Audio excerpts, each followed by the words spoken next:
Sound to your mind.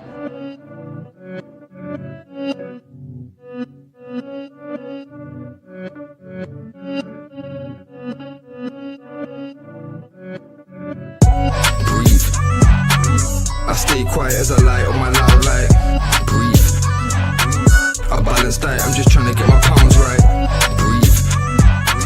I stay quiet as I light on my loud light. Breathe. I balance diet, I'm just trying to get my pounds right. Shouts all on my team, I need more than a mattress support in my dreams. Could grab a few Z's like I'm falling asleep, but I don't wanna wake for the morning grief. Breathe.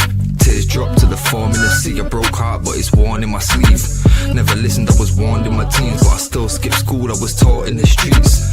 Ring back, don't call for police. Stand tall, don't fall for the beast. Got issues with trust, so I'm born to believe. We've been a victim of love and now we're caught in it deep. Breathe. Yes, people, what's happening? And welcome back to Gav Goes In. And you know what? I've seen some mad news today. You know, Alexandre Pato buying a stake in, out of all teams, Northampton Town. So, listen, Pato was a bad boy for AC. Obviously, ended up at Chelsea as well. But, yeah, buying stake in Northampton. Yeah, I don't know what's going on there, man. Man's had a bad week or a bad month. I don't know. But that's crazy. But yeah, no, other than that, you know, Arsenal getting listen, Vinicius Jr., boy, and as Crawley Eagle has said, I'm so relieved Vinny made the right decision. Listen, what did you expect? Did you really think Vinicius Jr. was going to end up at Arsenal? Come on, man. Saka's on 300 grand a week, and you really think Vinicius Jr. wants to go and play next to Martinelli? Do me a favor, man. Come on. But listen, we are back for the all-time 11. You know, big up to everyone coming through yesterday as well, and today as well with the earlier stream. And this Lyon one, you know, I think this Lyon team's gonna be interesting. You know, I've already got my one of my players in there automatically. You know, I haven't put him down yet, but listen, I know would he happen to be a striker, Gav? Bro, listen, I ain't saying nothing because that's giving it away, yeah. But no. If it is, I'm saying let's do something unprecedented. Let's just put him in now before we even get the formation. All right, cool. I'm good with that. Yeah. So let's put him in. Let's put him in. Kareem the Dream. Yeah. Yeah. Cool. Let's not play what about formation we're going with. We already know he's in the team, no matter what. In it, like there's no point in even wasting time there. I hear it. I like that. I like that. So listen, this team I think is gonna be probably challenging the Monaco team from yesterday, innit? So yeah, I think it's gonna be a decent team. This one's actually got a very good chance of rivaling PSG, man. Yeah. I mean, I got my list there, but I haven't been through it yet because I got it's on my phone, innit? But I'm gonna have a look at some of the names. But as I said, bro, man, it's gonna be a good one. How you been doing? Anyway, you been good? Yeah, man. Same old same. Just getting by, innit? What about yourself? Yeah, man. All good, man. I say, yes, I miss my car, man. I can't even lie, man. No car. It's just it's killing me, man. Like I've done some serious miles of walking today, man, and yeah, it's been a bit of a headache, man. But let's hope I get the car back very soon, man. But apart from that, yeah, man, all good. And as I said, I see some news this morning, man, about Benjamin Sesko interest in Barca, Tottenham, and Bayern Munich. But I think we can all say he's not going to go to any of them clubs, innit? I don't think United sell him. So yeah, man. But no, apart from that, man, just same old, man. And as I said, this all-time 11 team with Lyon, I think, yeah, it's gonna give PSG a run for their money, man. But I don't know if it's gonna beat PSG, man. I think that PSG team that we done is quite strong in it. But let's see in it. Guys, anyone that's got any questions about any transfers, etc., keep putting that in the chat. But we'll get to that afterwards once we've got obviously our team sorted out. Fitz, what formation, bro, you thinking? Obviously, Benzema's in there already. What are you thinking? So I'm thinking, to be fair, there's a bag of tens. There's a fucking bag of tens. Yeah. So I'm thinking only one striker. I think we've got to have at least 2 10s and wingers. So what's this gonna work out at? Mm, So two one ten, centre mid. So what 4-1-4-1 essentially. 4-1. Okay. Yeah, 4-1-4-1. Yeah, yeah. I think All that's right. that's accommodate more bad boys in it. Yeah, yeah. Because to be fair, they've got a lot of midfield talent, man. So And yeah, I'm especially in happy with the that. 10. 4-1-4-1. Let's get that formation done. And guys, for those of you that have just joined, yeah, we've already got Karim Benzema in there because I don't care what formation, I don't care who it is, Karim the Dream's in there. So just letting you guys know that straight away, innit? First time ever that as well. Yeah, man. I I think ain't got that treatment.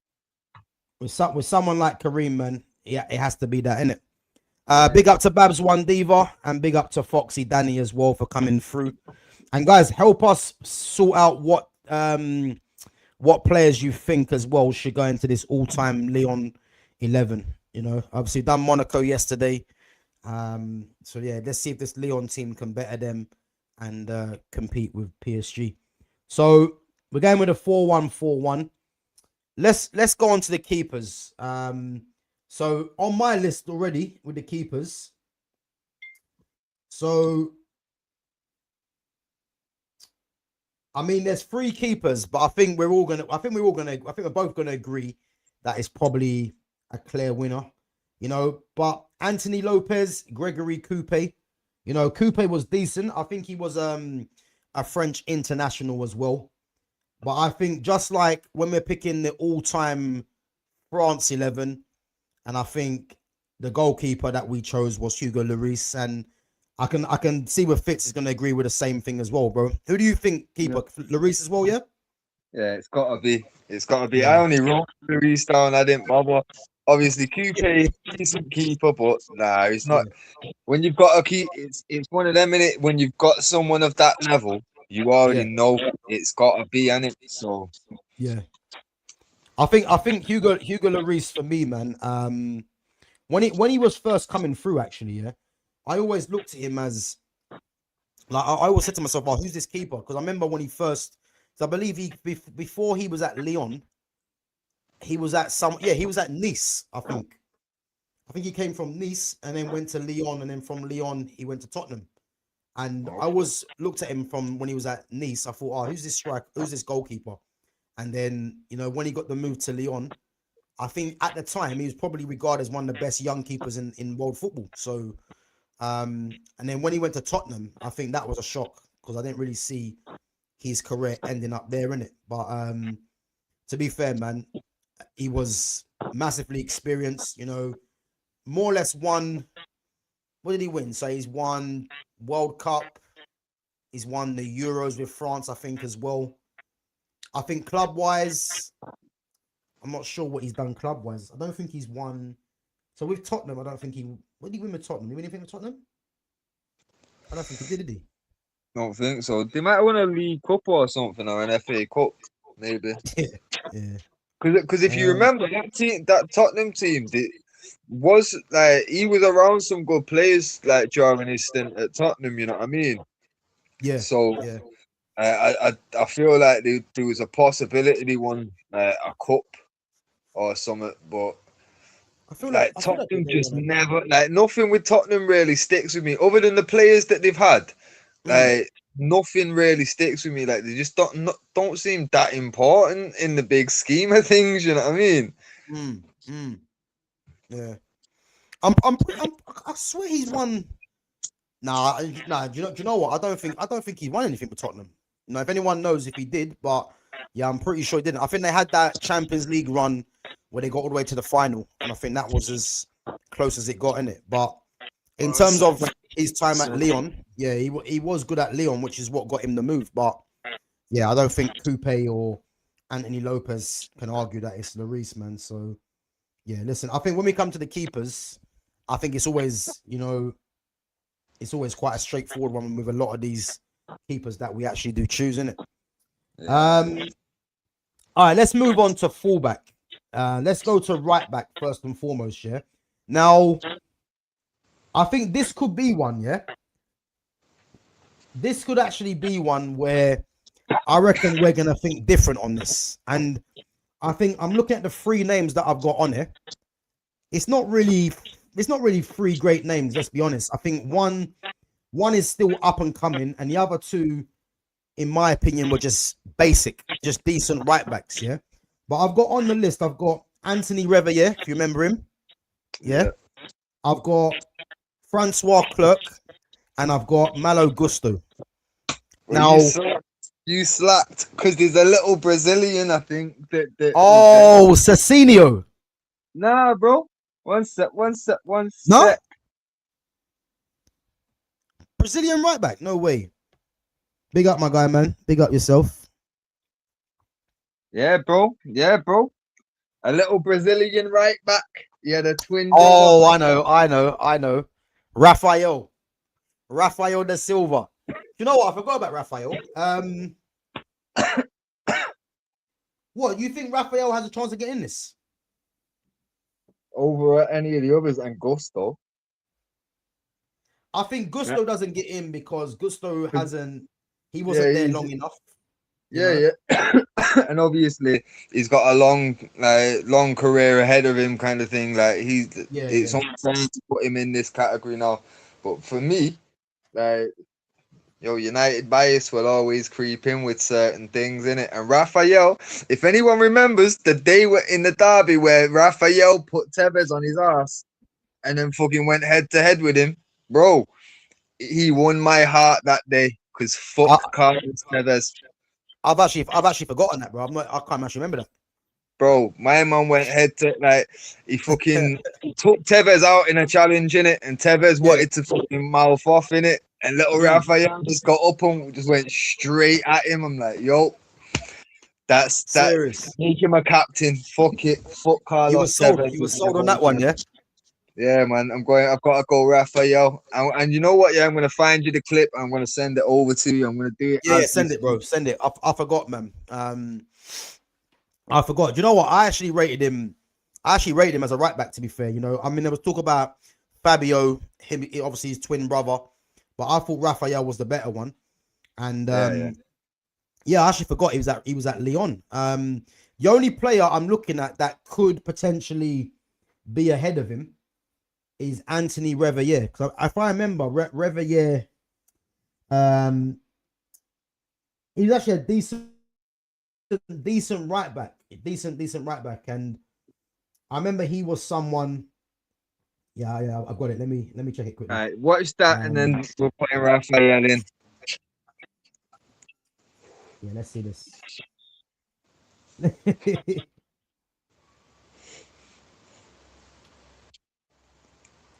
You know what? Rafael bottled it, man. He only started trying to get hyped up when the ref got involved, man. Nah, the ref got involved when he started wanting it. Nah, Fitz, listen. I see through all them kiddie games, man. Nah, he didn't want it with Tevez. Tevez was ready, yeah. And then Rafael started hyping when the ref got in the middle, man. Bro, Rafael did not back away, and then once he snapped, I watch again. Watch it pull it all the way back, yeah. It was Rafael that stepped in first, and Tevez got up. My man didn't flinch, didn't back away, nothing. Okay, arms up.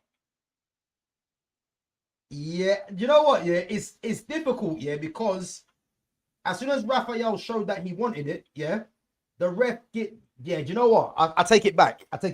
Yeah. He did step forward before the ref got there, but Tevez was already okay. Let's come back to it. Okay, yeah, I'm seeing the full thing.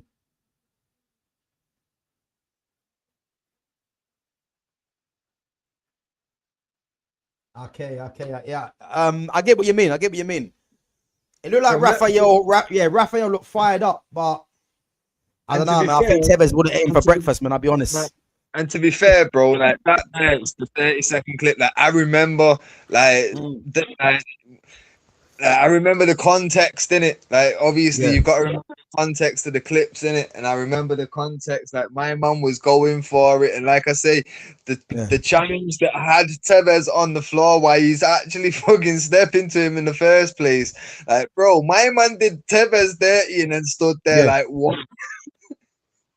Bro, Yeah, Raphael. to be fair, the first bit I saw, Tevez was walking and then Raphael went towards, but the ref got involved.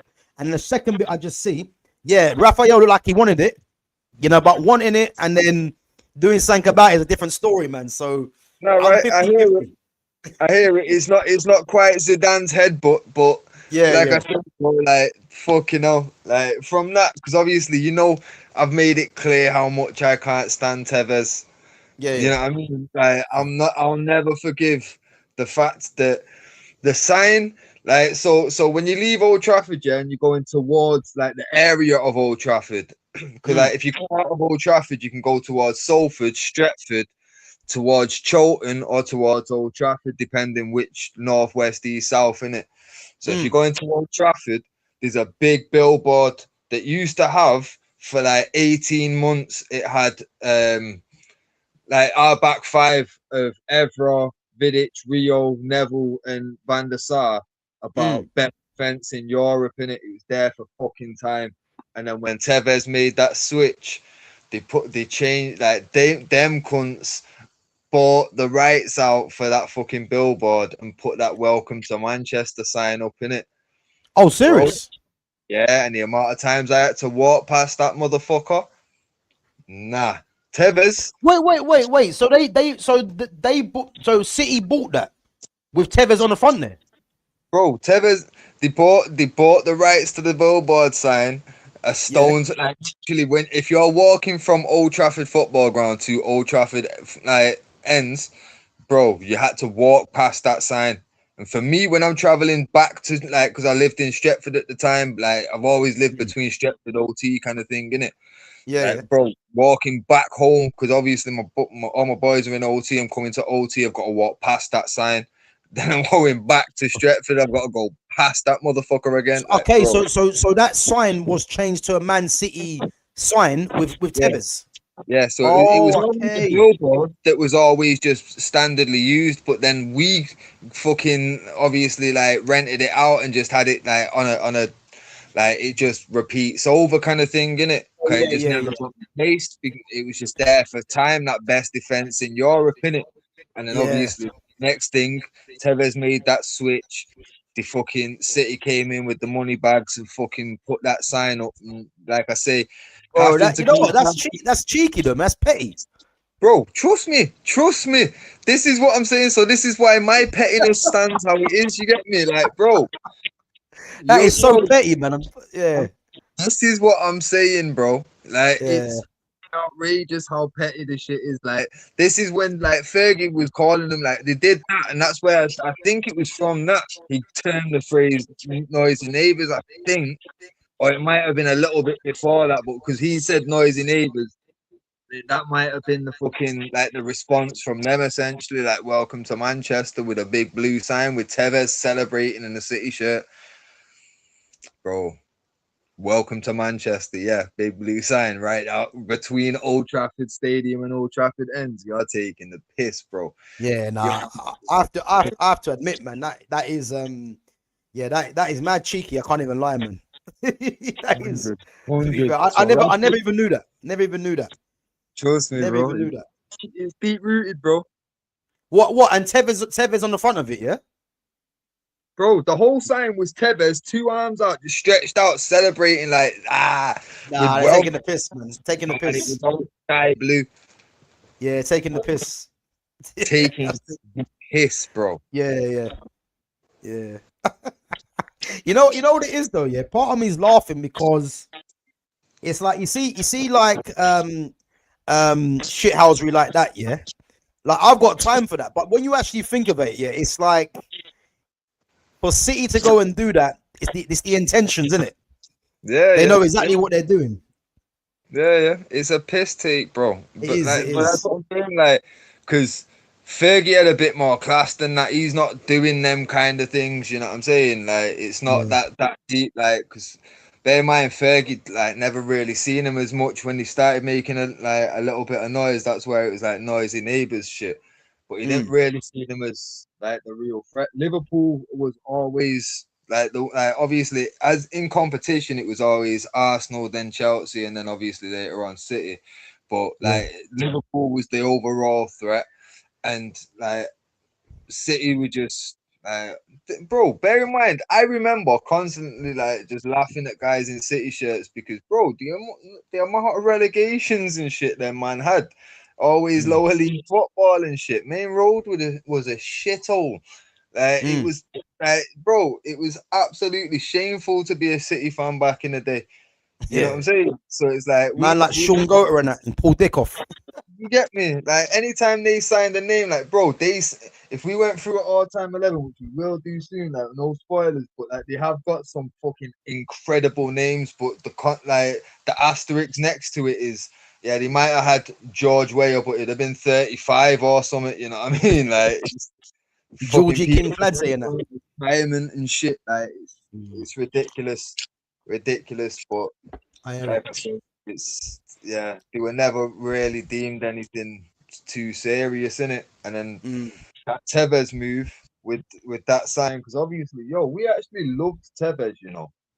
Like I loved Tevez, like him and Rooney. Like, bro, it was perfect having them man together in the team because they just it was an absolute problem, man. Tevez and Rooney together. Trust me. So that, like, bro, obviously he's been there. He's been there on the loan. He's fucking done everything with us. Like, he's definitely gonna be signing. You know what I mean? It was a formality, but nah. Then obviously money came calling, didn't it? And but bro, you know what? But you know what it is though. Yeah, I actually think United. I think United. I think it was more United rather than Tevez. I think United. There was. I remember, if I remember right, there was something going on where United didn't really make the offer to Tevez early enough or something like that. I heard. United had it from when they wanted to sign him initially, and because there was all that bullshit with his agents and shit, they had to basically loan him because they knew it was too complicated. We're not going to get it wrapped up quick enough. Let's just loan him and get the deal across the line.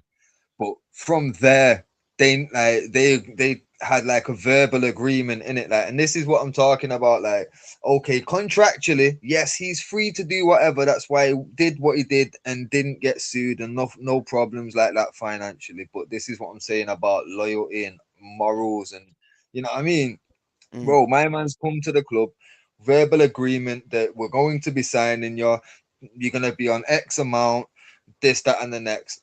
Everyone's happy, yeah. Then he goes on, has a fantastic season.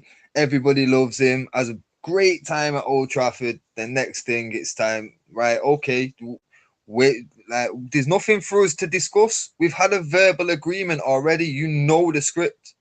You know what I mean? But City come in, what are they paying you? Or what are they gonna pay you? We'll pay you X amount.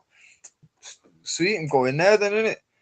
Like, no loyalty to him, bro. Just like all money and fair play. If you want to treat it as a business, innit? But certain clubs, you can't do that to us. You know what I mean? Like, I understand why the Liverpool fans will never embrace Michael Owen again because he came to us, but that was ultimate shithousery from Fergie. That's why I'm saying they were always the main focus. Fergie was constantly watching them. And he was just happy that them man were able to compete at the time because all he wanted to do was make it so we had more league titles and we looked the more successful.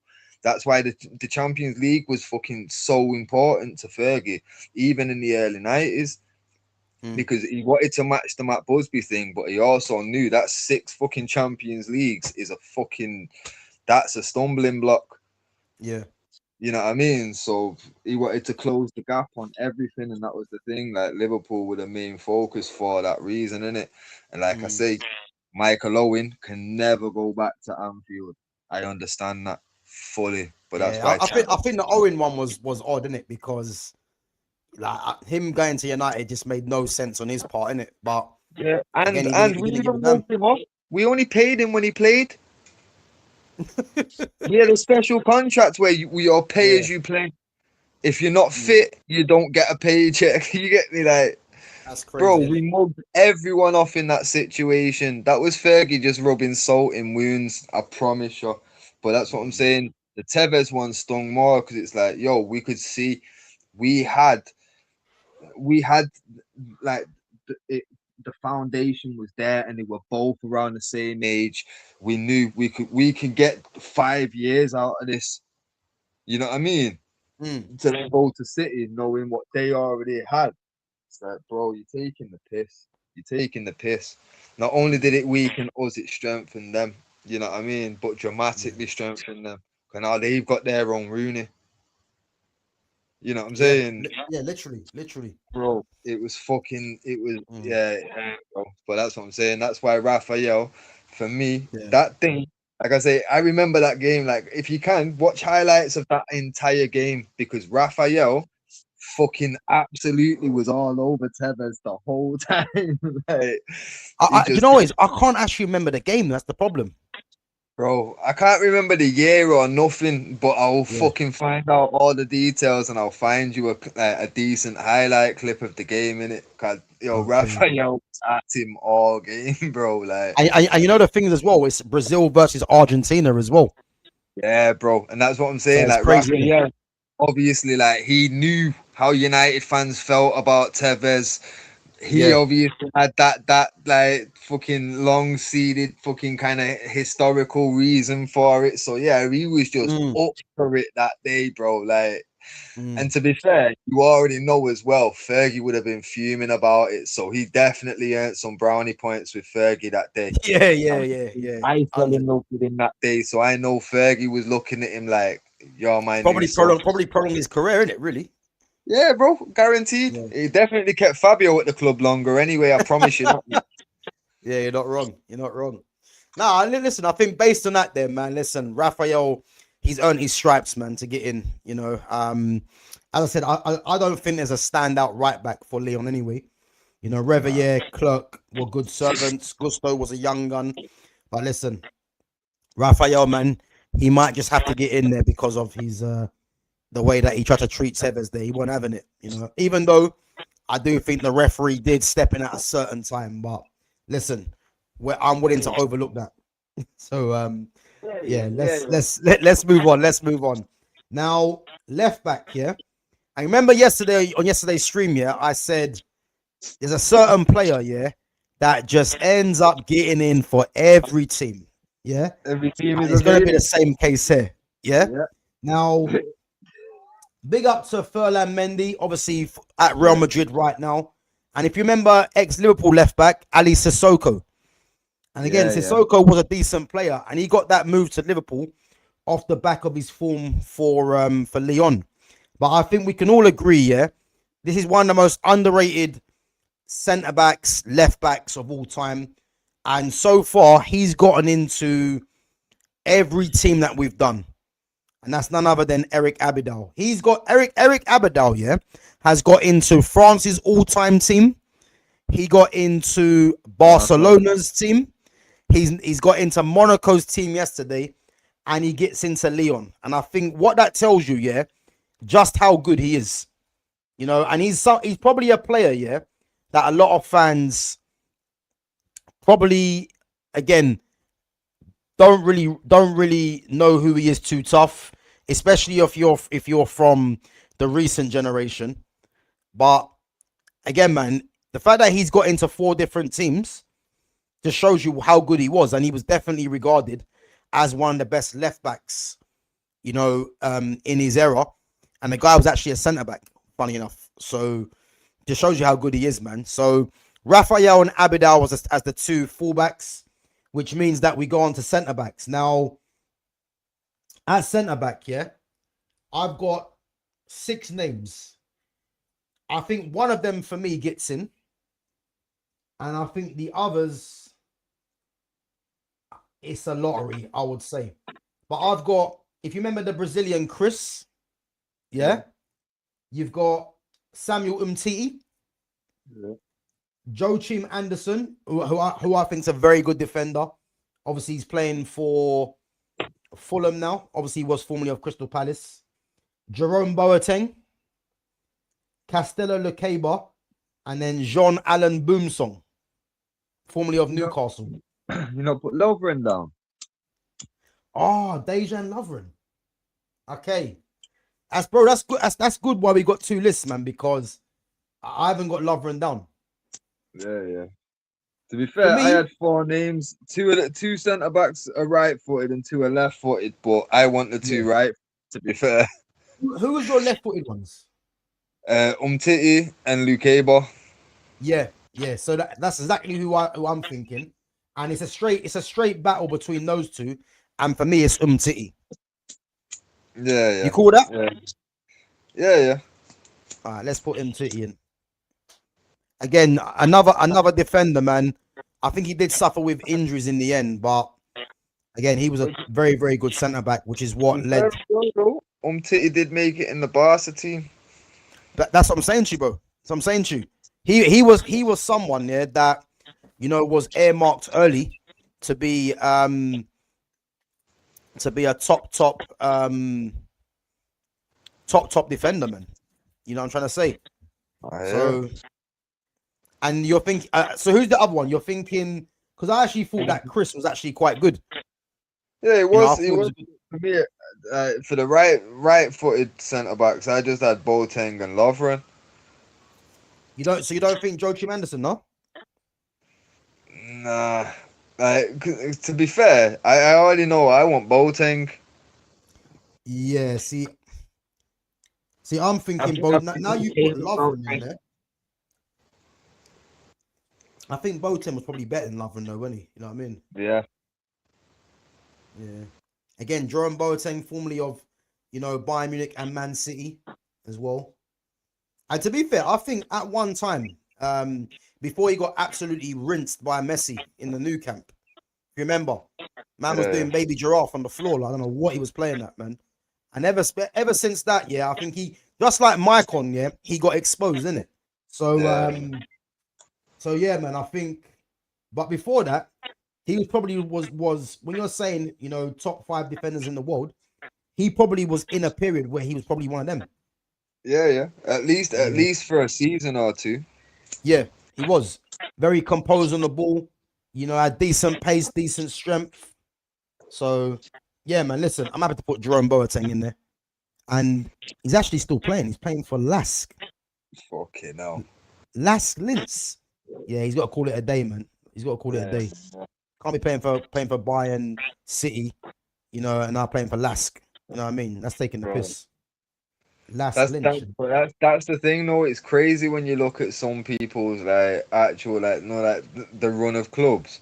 It's like, fucking hell. Like, how the fuck have you ended up all over the place, literally, like everywhere? Like, doesn't make sense. Crazy, isn't it? Fucking insane. Crazy. All right, well, that's the defense done. So Hugo Lloris, Rafael da Silva, Jerome Boateng, Samuel Umtiti, and Eric Abidal. Now, let's move on to the midfield, because we've got the striker sorted, yeah? We've got the striker sorted. So I think picking this midfield, is going to be difficult, because I mean, there's so much talent in this midfield, and I would probably say, and again, the wingers as well. Yeah. But I'd probably say, let's start off with let's start off with the 1 DM. Yeah. So who can get in that position? Yeah. So if we're looking at the 1 DM. Okay. Well. And the ones that I'm looking at, tell me you think I've got down in it. What, you got 2 names there? I've only got 2 names for that centre mid position. Yeah, and I think I know who the 2 are, yeah? Right. I reckon one of them's Miralem Pjanic. No. Okay. No. Juninho Pernambucano. Yeah, I've got him as a 10. As a 10? Okay. Yeah. He ain't my 10. What, you've got 1 DM? Now, well, I've got two written down on this page that'll be like centre mids in it. Oh, okay. So Husam Awa, Nah. Bruno Guimaraes, Yeah, one of them.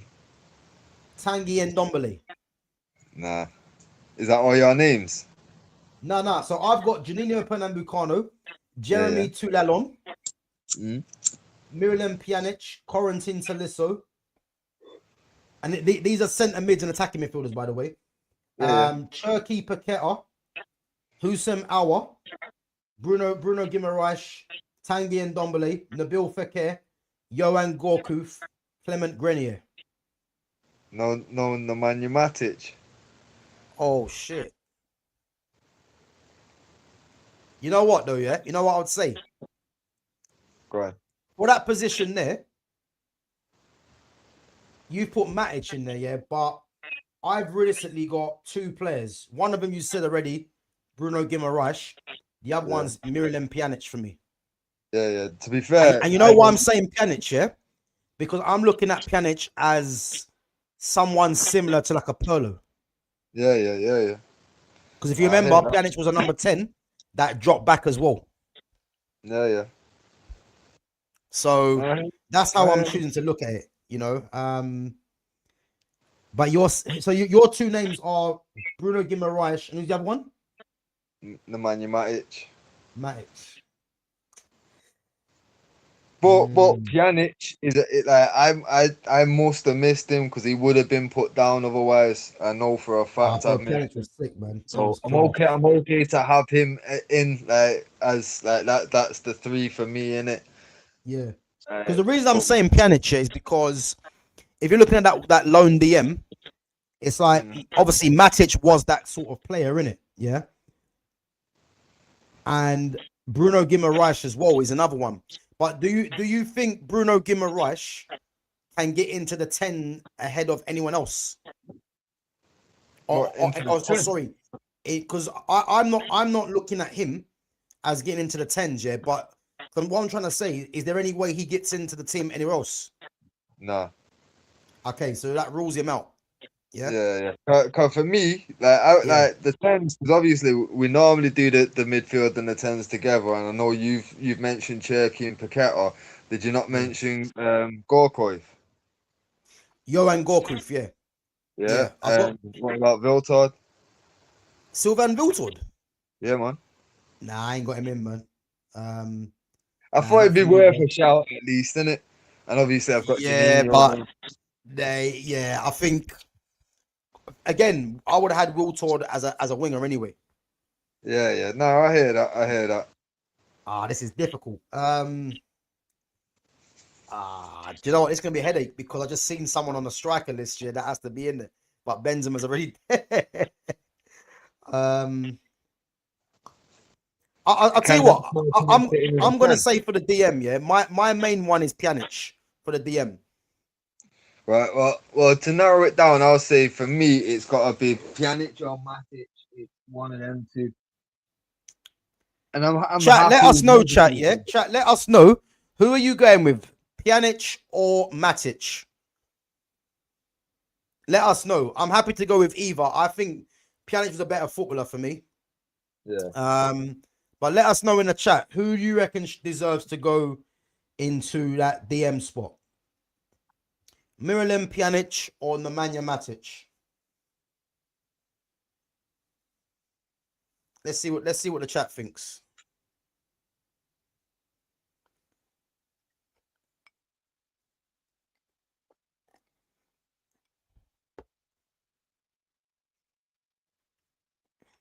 So big up Dereless reckons Matic. You think Matic, yeah? You know what? I'm happy to go with the majority in it. I think Pjanic should be there, but if you guys think Matic, then yeah, listen, let's put Matic in there. And again, I think Matic, another one I think was quite underrated. You know, left-footed DM, Chelsea, United. I'm pretty sure there was someone else he actually played for as well. But yeah, listen, I'm happy to put him in there, but I thought Pjanic had a chance, you know. Yeah, big up there, Les. Do you want to do the center, the tens first or the wingers?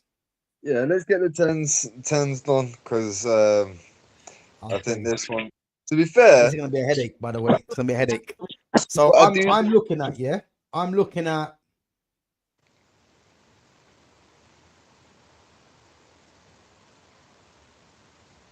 for me, yeah, it's between 5 players Go for on. 2 positions, yeah.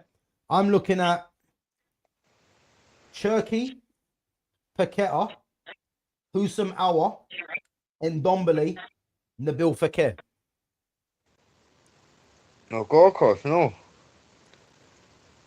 I was thinking Gorkuf, but if Gorkuf gets in, who comes out? That's the problem. No, that's what I'm saying. No one's in at the sec. No, but It's what I'm just trying to say, the five that I'm looking at, yeah. I yeah, don't know yeah, who yeah. Gorkuf replaces. All right. Fair play, fair play. That's my problem. Well, for Because me, Gorkuf can also play on the right hand side as well. yeah. Nah, I'll tell you the truth. For me, fucking the one standout there is obviously the game that we played against Lyon. Like obviously everyone remembers the comeback and that, but let's not forget they had it wrapped up while Turkey was on the pitch. That's why Bro, when he Cherky was walked, taking the piss. He was taking the trust me, piss. trust Yeah, me, and sit watching him in that yeah, that fucking match.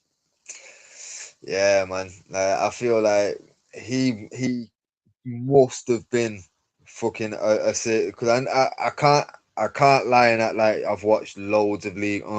You know what I mean? Like yeah. it's not that, you know what I'm saying. But Mm, realistically, fucking just off that match and the impact that he had whilst he was on the pitch, and then as soon as he was off the pitch, that's where yeah, the door opened for us.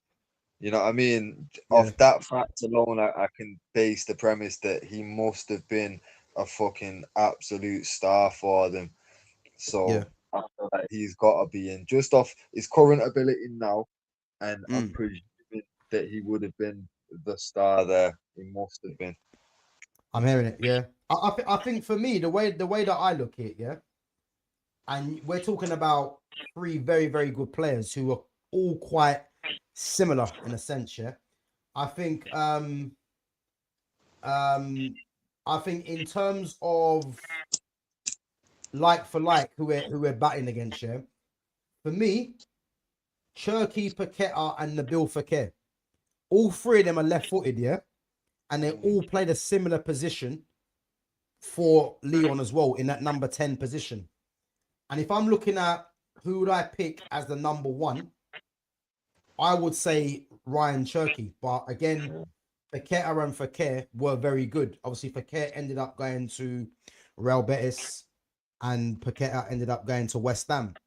But for me, I think Cherky's for me one of the most talented players I've seen, bro. I think if you haven't seen, there's a clip, a training clip, yeah, of Cherky. I think it might have been for France. If you haven't seen it, bro, you need to get your eyes on it, yeah. This guy, in terms of his technique, yeah, of both feet, it doesn't make any sense. He is so comfortable with both feet, yeah, striking the ball. And the thing is, they're striking the ball and it's hitting corners, yeah. This guy's hitting corners like it's just easy. Like it makes no sense. It's just the guys are so talented, like half volleys, dead ball. Like the guy's just too good. And I think if we're gonna pick out of them 3, for me, he definitely gets in. And that means it's either gonna be I Husam think Awa or Ndombele for me. I'll tell you the truth. Yeah, For me, I don't mind having like for example a Cherky and Paqueta. Like I don't mind doing that. But for me, out of the entire 5, even 6, if you want to throw Gorkoif in there, like for yeah, me, Cherky's the guy that he's in. Like he's the standout. Like out of all yeah. names, not even just amongst the 3 that play Mm. similar style to him. Bro, For me, how we didn't sign Cherky, yeah, is actually a disgrace to football, really, because trust, when we have to watch trust. time and time again, Mason Mount wearing number 7 on his back on 250, and United couldn't get a 30 mil together for Cherky. It's like, yeah, Yeah, fuck knows, man. We What were this linked guy's with playing him. at? He was always linked with him as well first. It was, yeah, it was. You know, Fucking absolute piss take. it is, man. I'm telling you, I cannot believe it. And to think that City got him for like 30 odd million, yeah. And again, this guy's still young. You know, he's still young, and it's his first season. And look what he done in his first season. You know, he can only get better. So he gets in there, yeah. The other position, I'm looking at Ndombele or Husam Aouar. Again, Husam Aouar is another one. You know, he was linked to Man United. He was linked to Arsenal as well. And Husam Aouar was a very, very good player. But for one reason or not, his career didn't really go the way that it should have. You know, and again, in terms of natural talent, yeah, Tanguy on Ndombele was an absolute joke. I remember there was an interview. I think it might have been with Harry Kane, I think it was. And I think they asked Harry Kane when he was at Tottenham, who's the best player in training, or who's the most talented? And Harry Kane was just saying Tanguy and Ndombele. It was Gareth Bale. My bad, Gareth Bale. They asked Gareth Bale. I remember watching the interview saying something about who's the most talented, or you know, who's outrageous in training. And Gareth Bale was just waxing lyrical about Ndombele, saying some of the things Ndombele was doing, Bale was saying he'd never seen it before. And Bale was saying, like, obviously he's been at Madrid, you know, he's been at well, he's only Madrid really, and obviously he's at Tottenham with some other talented players as well. But he said what he saw Ndombele doing in training, it's like he had never seen anything like that before. Like what Ndombele was flicking it over people's heads, just nutsing people when it weren't on, you know. And again, you can even see in the games, yeah, like how good Ndombele was. But what worked against Ndombele was the same old thing of he's not running, you know, and him playing in England, he's never going to be given the respect he deserves. You know what I'm trying to say? Because if you're skillful, this country don't rate it. You know what I'm trying to say? Because they rate runners, as we already know, innit? But I think he's worth a mention, man, because again, he got the move to Tottenham from the Lyon thing. You know, he was obviously a French international as well. Obviously, career didn't go the way that it should have, but he's definitely worth a shout, man. Husam Aouar and Ndombele. But who's your number one to partner Turkey in that 10? And I'm happy to go with either. I just think it's worth a mention. I'll probably go with them. Ndombele. Ndombele, yeah? Yeah. And again, I think Ndombele, I'll tell you what it is, yeah? I think a lot of people that don't rate Ndombele, it's probably because of his time at Tottenham. But just watching him come through when he was playing for Lyon, like this guy was ridiculous, man. Like he was that good. And I think it's important to not just look at because it never happened for him for Tottenham to just write him off. You know what I mean? Because there's always certain reasons why certain players' careers don't go the way that it should have, innit? And I think his one was another one. But in terms of natural talent, like he's equal to Ryan Cherky. Like then, and Ndombele was that good, you know. So you happy to put him in or what? Yeah, man. Yeah, man. Yeah. All right. So let's put Ndombele in there. And again, Ndombele played in the midfield too. He's playing for Nice at the moment. He played in the midfield too when he was at Lyon, and obviously you could see he's probably a bit more better suited to playing further forward with his ability, innit? You know. So yeah, that's the team so far, guys. We got 2 positions left. Now, I think for the wingers that we've got on here, because it's whether we play a winger and a forward. I've got another player in mind that can play on that left-hand side, but it's good to go through the wingers. So I've got Hatem Ben Arfa, Florent Malouda, Sidney Govou, Maxwell Cornet, Michel Bastos, Cesar Delgado for the right-hand side. Who are you looking at, Fitz? I'm not gonna lie, bro. Govou was the guy. Oh, don't do this to me. I knew you were gonna go with Govou, you know. I knew it. I knew it. You know what it was? You know what it was? You remember how overpowered he was with pace on fucking Pez, innit? Bro, he was ridiculous. He Bro, was I know ridiculous. I know you're thinking, yeah, because I knew you would go with Govu. I knew it. Bro, I knew it.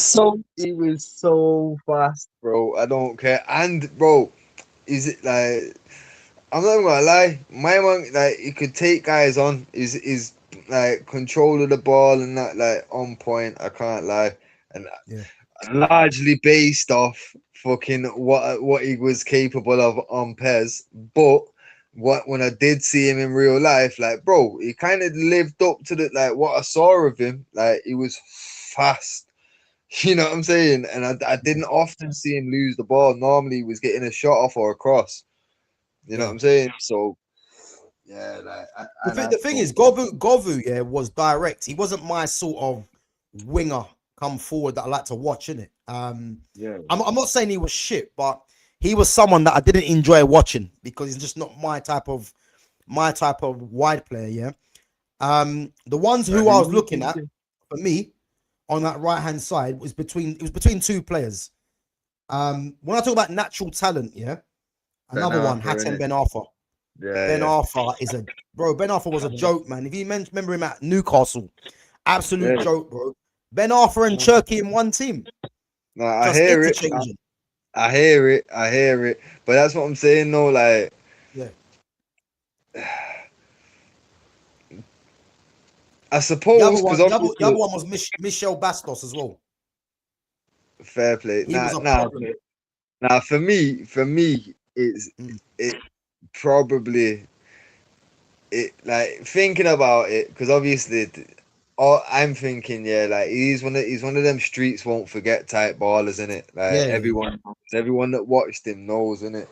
yeah. But obviously, like it's hard not to when you think of a name from back then. It's hard not to think of the whole career kind of thing, innit? But to be Mm. fair, now that I'm thinking on it, what he went from here to Newcastle, innit? So no, Or was it Newcastle to no, Lyon? he went from New. I think he ended up at Lyon after Newcastle.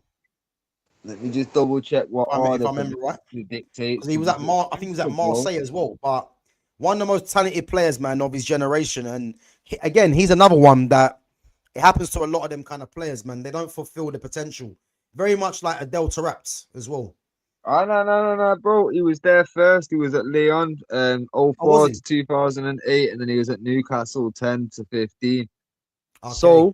So with that in mind, like Yeah. that was when Ben Arthur was Ben Arthur.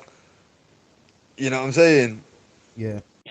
Because it would have been like round about the Hull times, in it, Lone or Hull. So, but like a season before that, like the decline started or the fall off happened, didn't it? Cause then Mm. like in the clubs, like fucking Hull, Nice. Then he gets a little move to PSG. Then it's Rennes, Real Valladolid, or however the fuck you Oh, pronounce it. Real Valladolid, yeah. Yeah, but, like it's all like smaller clubs at that point, in it. Like you Yeah. can see where the decline is. But yeah, Mm. like this, like Leon was his first senior club, so that's like essentially like this is peak Ben Arthur, in it. Okay. Okay. So I mean, to be fair, I'm happy to go with. I just think that like I was a massive fan of Ben Arfa. I know he didn't really have the career that he should have, but yeah, I'm a big fan. But if you think Govu deserves a shout, I think Bastos does as well. But if you're thinking Govu, then again, I'm happy to go with that. But I just think Ben Arfa does deserve a shout, man, because he was an absolute yeah. bad boy, man. No, to be fair, I'm Yeah, willing to put it to a vote, like Golvu or Ben Arthur, and let the chat call that one still. Cause like I say, I'm happy for yeah, Golvu because like Golvu was rapid, but yeah. obviously Ben Arthur, like I say, up to the Newcastle move, Mm, like that was Ben Arthur, in it. So yeah, like realistically, it's not like we're looking at the decline, or you know what I mean. We're looking at like yeah, this is young Ben Arthur when he's got a point to prove. Like that's a shout still. I can't lie. yeah. Like you say him and Cherky in the same team. Ah, he's a bad boy, man. Oh boy. Big up to Leon Cutter says, I hope you're both well. Yeah, big up yourself, Leon. Big up. Blast from the past. Hope you're well too. Yeah, man. So what are you saying then? You reckon yeah, I think Ben Arthur, you know what I mean? Let's see what the chat thinks. Chat, let us know, yeah. Hatem Ben Arthur or Sydney Govou. Don't let me down. You know, but yeah, you know what? Michelle Bastos first one as well, man. Because he was good. Michelle Bastos, I think, was good. Yeah. But to be fair, fucking we've got to narrow shit down in it. We've got to get down, and realistically, for me, I would, if we're doing the whole who do you take over who, Ben Arthur Govou's the more difficult one to decide. I think the other two, Ben Arthur, I choose Ben Arthur over Bastos, and realistically, yeah, probably. Do you know what though? Yeah, I like Bastos, man. Bastos was actually very good. You know, he was actually a left winger, but I remember him because he was in the same team as who was he there with? I believe Bastos was there when I think Bastos might have been there with Sydney Govou. Actually, funny enough, I think he might have been that same sort of era. Yeah, chat. Let us know. Yeah, Sydney Govou or Hatem Ben Arthur. Anyone that votes first will put that player in.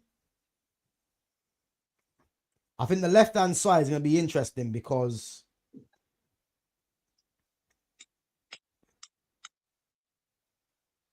I think on the left, you're going to want to go with someone more recent, and I'm going to want to go with a blast from the past. On the left-hand side? Yeah. So I'm looking at literally two players. That's all I've got written down. Yeah, I think we got the same. But again, I'm happy to go with either because I think either one probably deserves to be in there, really. But because Benzema's there, it's Benzi, you know what I mean? So, all right. Should we just put Ben Arthur in then? Yeah. Yeah, go on, because it's a young Ben Arthur, so it's. I can't even lie, man. That team's looking kind of exciting, man. And you know what? It makes sense that we've got Matic in there as well, because when you got an attacking team like that, you need someone that's disciplined in it and that can just distribute the ball properly, and he's definitely that. Matic.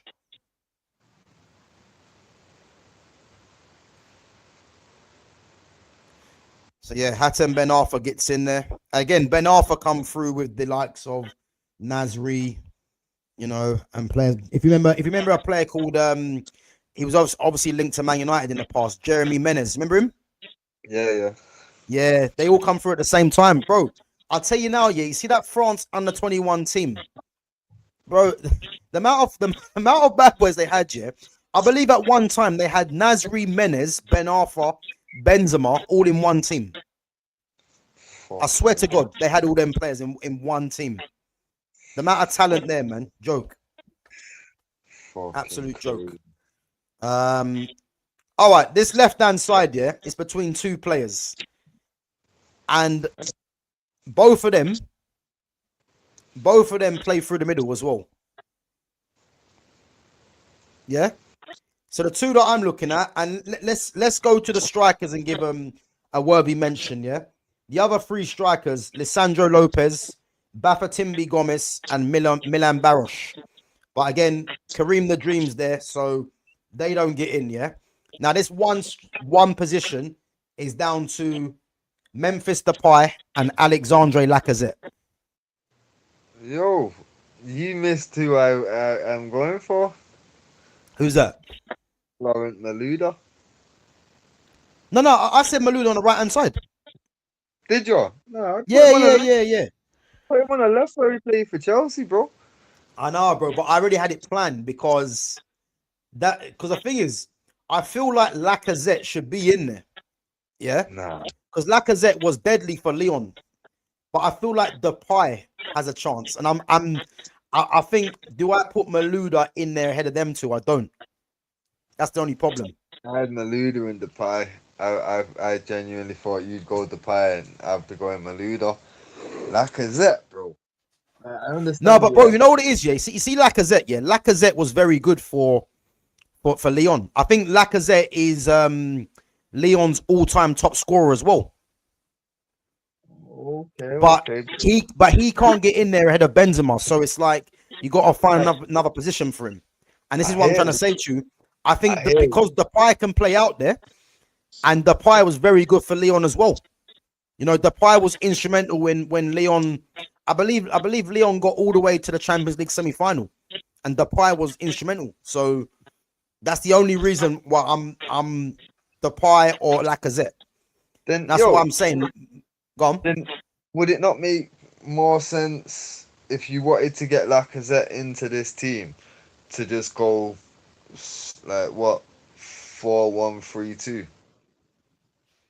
Yeah, but who we dropping then? Who would you drop? No one. Ben Arthur just gets pushed into a 10. Oh, okay. What, and go two strikers then? Yeah. But you know what it is? Part of me is thinking Depay. No, I hear it. But that's what I'm saying. If you're gonna end up doing Lacazette, you might as well do the formation switch to accommodate him because it can work. But Okay, all right. if Who are you thinking then? The Depay? You're thinking Lacazette over Depay? No, to be fair, bro, I was going Maluda. I was wanting wings. You get me? But Yeah. if you're putting Maluda out and we're putting it down to those two, because to be fair, I can understand the logic for Lacazette if he is the all-time top goal scorer for them and all that. It makes sense. So I can understand accommodating him and putting him next to Benzema, like with those three back behind him as tens. It's gonna be insane. So I'll be okay putting him in, but ideally I had it in mind with wingers in it. So if we're doing it with wide men, then yeah, I'm gonna go Depay in it. Yeah, see, I'm pivoting to Depay, and I think Lacazette misses out for me because it's Benzema. Even though Lacazette is all-time top scorer for Lyon, like Benzema's Benzema in it, and I say Depay can play left-hand side as well. And I think having that team there with Depay, Ndombele, Cherki, and Ben Arfa, that's frightening for me. To be fair, that's frightening with Benzema through the middle. So I'm happy. If there's anyone that objects, let us know. But I'm thinking Depay, man. Yeah. All right. Well, you have to put Depay in there, yeah. Yeah. I'm happy with either one, but ideally, I'm in it, so that leans me towards Depay in it. Yeah. Where is he? Memphis. Again, I think he's another player that's quite underrated, Depay as well. You know, obviously when he come to Man United, you know, he wasn't ready for that kind of, authority at United, in my opinion. I think giving him a number 7 shirt, because I think didn't he replace Ronaldo, innit? No. Was it Ronaldo he replaced? Nah. Who did he come in to replace to take over number 7? It was Ronaldo. I swear it was. Nah, it wasn't because Ronaldo fucking left under Fergie, innit? Or you talk? Yeah, he left under Fergie, and fucking Depay came in. Fucking was it a few seasons after he come to the club? Yeah. I think he come in round about fucking Van Gaal time. I think it was Van Gaal that brought him in. To be fair. Oh yeah, of course it was. Yeah, it was. But yeah. So basically, no. Oh, sorry. I think Depay took over 7 from Antonio Valencia. Yeah. Valencia took the 7 off Cristiano. Yeah. Because like he was the replacement, because that was the piss take of it. We sold Cristiano for fucking big money, and then Ferguson got fucking Valencia to replace him. And that's why Ferguson didn't stick around long, didn't it? That was the and right. Bro, all for Valencia to play right back. Yeah, but now bear in mind he did get a fairly nasty injury, and after that he just didn't want to take guys on, did he? Nah, But nah, nah. Bro, but watching him play football, man, was horrible. I can't even lie, man. trust Like me, no, watching him play football was horrible, man. watching him at fucking Wigan, like, bro, he was exciting there, but I didn't like him Yeah. at United. Nah, but to be fair, he was actually a solid right back. To be fair, wore the captain's armband as well. Yeah. Crazy, man, crazy. Ecuador international as well. So yeah, putting Ecuador on the map, man. But yeah, yeah, I think the Depay, man. I think that move for him was probably too early. But I've always rated him. Again, Depay is the all-time top scorer for Holland as well. So and look at who Holland have had: Van Persie, Kluivert, Van Basten, Bergkamp. You know what I'm trying to say? They've had some serious Van Nistelrooy, some serious strikers, man. And Memphis Depay is the all-time top scorer. Who would have thought that? Insane, Just goes to show you, innit? So yeah, listen, guys, that's our team, man. 4-1, 4-1. So Hugo Lloris in goal, Rafael da Silva and Eric Abidal's the fullbacks, Jerome Boateng, Samuel Umtiti centre backs, Nemanja Matic as the DM, Hatem Ben Arfa and Memphis Depay out wide, Cherki and then Ndombele in the 10, and then Kareem the Dream Benzema as the striker, man. And I think, you know what? Let's put this team up against Monaco, and then we can do the PSG one as well, innit? Yeah. So Lloris or Flavio Roma, I think it's going to be Lloris, no problem there. Rafael da Silva or Djibril Sidibe. That's quite a tight one, isn't it? Yeah. I think that's probably like a toss of a coin, isn't it? Yeah.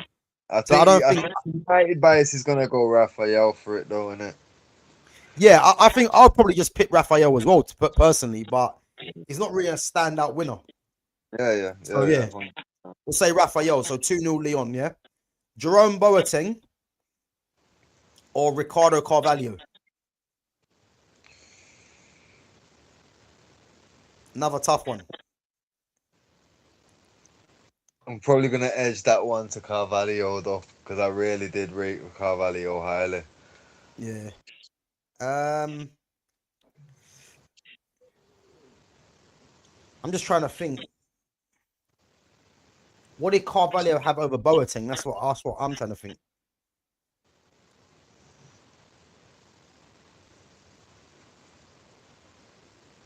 I don't really know what he had over Boateng. He might have been slightly better on the ball. Yeah. But Yeah, no, he was definitely better on the ball. I'm just thinking Boateng probably has a physicality over him, innit? Because Boateng was good on the ball as well, but I think Carvalho was better on the ball. But yeah, I think Boateng's. What you think Carvalho is better on the ball than Boateng? Yeah. Nah, not for me. Not for me. I think Carvalho is slightly better on the ball than Boateng. I don't know. I disagree. I think Boateng's better. Carvalho was like the Rio of that partnership at Chelsea. You know what I mean? Like he bro, he was good on the ball, man. I think that was one of his main strengths for me. Yeah, no, I hear it. I just thought Boateng was more smoother, innit? You know what? I'm happy to go with Carvalho then. We'll go with Carvalho. Make it 2-1. Samuel Umtiti. Wait, how weird is this? Umtiti or Abidal? That would be Abidal, but no, and then Abidal's competing against himself. So so Abidal and then Abidal or Evra. So is Abidal going to get in twice? I think we'll give it to Evra because I mean we can't put him in twice, but that's odd, isn't it? That's odd. Nemanja Matic or Aurelien Tchouameni.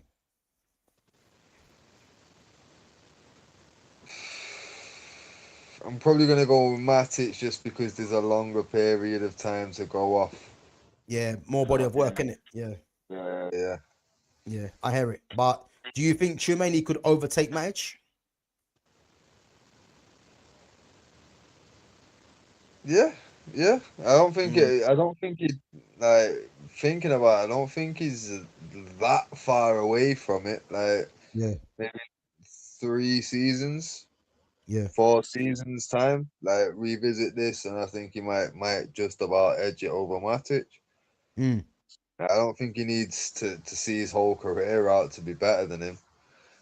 But yeah, like I say, fucking, he's not had a bad start at Real Madrid. I feel like if he's sticking around with Jose going there, I can see them winning a Champions League within 2 seasons. I can't see Jose being there longer than 2 or 3 seasons, but I can see him winning a Champions League in that time. yeah. I hear it. So I feel You like remember Matic at United? Yeah, I do, man. Matic was actually decent for United. To be fair, I think he was better at Chelsea, but fuck Chelsea. but yeah, no, he was. I thought he was decent for United, man. Yeah, I thought he was decent. Yeah, he did a job. Uh, He did a job. yeah, yeah, I agree. All right. I think this one's gonna be straightforward. Um, Yaya Toure or Ndombele?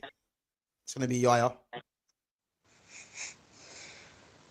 Without a doubt. Yeah, it's gonna be Yaya. But again, Ndombele was mad talented, man. But Yaya, as I say, Yaya's for me. I think he's the best midfielder to play in the Premier League. I'd argue that with anyone. You know, I think there's other players that are in contention, but I think for what Yaya Toure had, man, I think yeah, no one talks about it, but the guy was an absolute problem in that Premier League, bro. When he was at Man City, yeah, it felt like if Yaya Toure just wanted to turn it on, like you couldn't do nothing because he had Yeah, so many weapons. And the thing is, some of the goals he scored as well, yeah, I never even knew Yaya Toure had that in his game. So you're bringing in a guy, yeah, that was playing centre back for Barcelona, played DM, and he's coming into the Premier League playing 10 and making a mockery of the league. That's what he was doing. The guy was mocking the league, man. It's like you couldn't get near him. It's ridiculous. So, yeah, listen, when it comes to Yaya, man, there's not many players that are getting ahead of Yaya Toure, man. So, yeah, he's in there, man. Cesc Fabregas or Ryan Cherky? I think, again, another straightforward one, but, you know, Cherky could potentially, you know, rival that, you know. yeah. Ben Arthur. Who's the white players? Oh, Ben Arthur or Bernardo Silva? It's got to be Bernardo Silva on it, really. Yeah, it's got to be, yeah, definitely Bernardo Silva. Memphis Depay or Anthony Martial?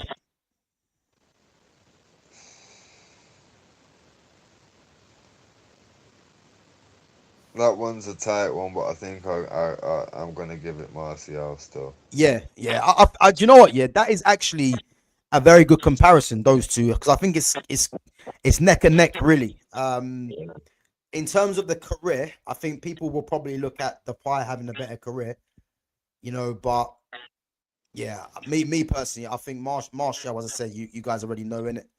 But yeah, I think Martial just pips Depay for me, and then Benzema and Falcao. Interesting one. It is, but Benzema, like, here's the thing though, yeah, people don't say like, oh, Benzema only got fucking like really to that world class and shown what he was once Cristiano left Real, but Yeah, oh, he was setting pace in the French league. Then when he went over there, like to Spain, fucking obviously he thought he was gonna be the main man. Cristiano comes in, he's got to play back up to fucking Cristiano essentially. yeah, Oh, he did that perfectly. You know what I yeah, mean? So I yeah. don't see how people can say that. Oh, he only really stick that because he didn't. He like, bro, he complemented Cristiano perfectly and fit in perfectly to the system. Obviously, Mm, before that, to earn his fucking uh, switch to Madrid, bro, my man was balling. So just the consistency alone. If it was just going off time at the club, it might be a bit more difficult because like it's very close at that point. But Yeah. yeah, Benzema for consistency and how long he was fucking. Let's be clear, one of the top strikers in the world at all times, basically.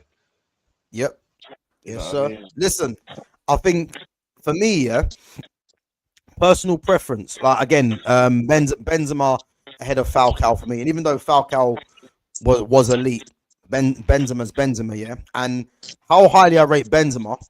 The only strikers for me personally that are ahead of Benzema of all time, like central nines, for me is R9, and it would have been Adriano. But again, Adriano, you know, if you want to start saying longevity, and again, you know, you obviously I know you're probably gonna say Andy Cole as well. Of Yeah. course, I've got the Andy Cole shirt on today, bro. And you know what makes me laugh? You know what makes me laugh now, yeah? When you think of Manchester United, yeah, and Andy Cole, you think of that exact top with the collar. You know that? Long sleeve and all that. Long sleeve, You know that, bro. Cole 9. I'm telling you. And oh, you better have Cole on the back of that. You know that? Now, to be fair, bro, I've not got names. Ah, I've not got names printed yet, but I've ordered all the bits and all that to get it done. 'Cause all right. obviously, you don't have the numbers and the shit from that season. You don't want to just go and get the current season's shit. Like, they've got a bit of, you know what I mean? It's got a Yeah, match, bro. It's got a I hear it. match. So, yeah. Oh, yeah, I've got as long as you don't get Bruno 8 on there, it's cool, man. Don't worry about that. DA. Won't get that twat on any shirt.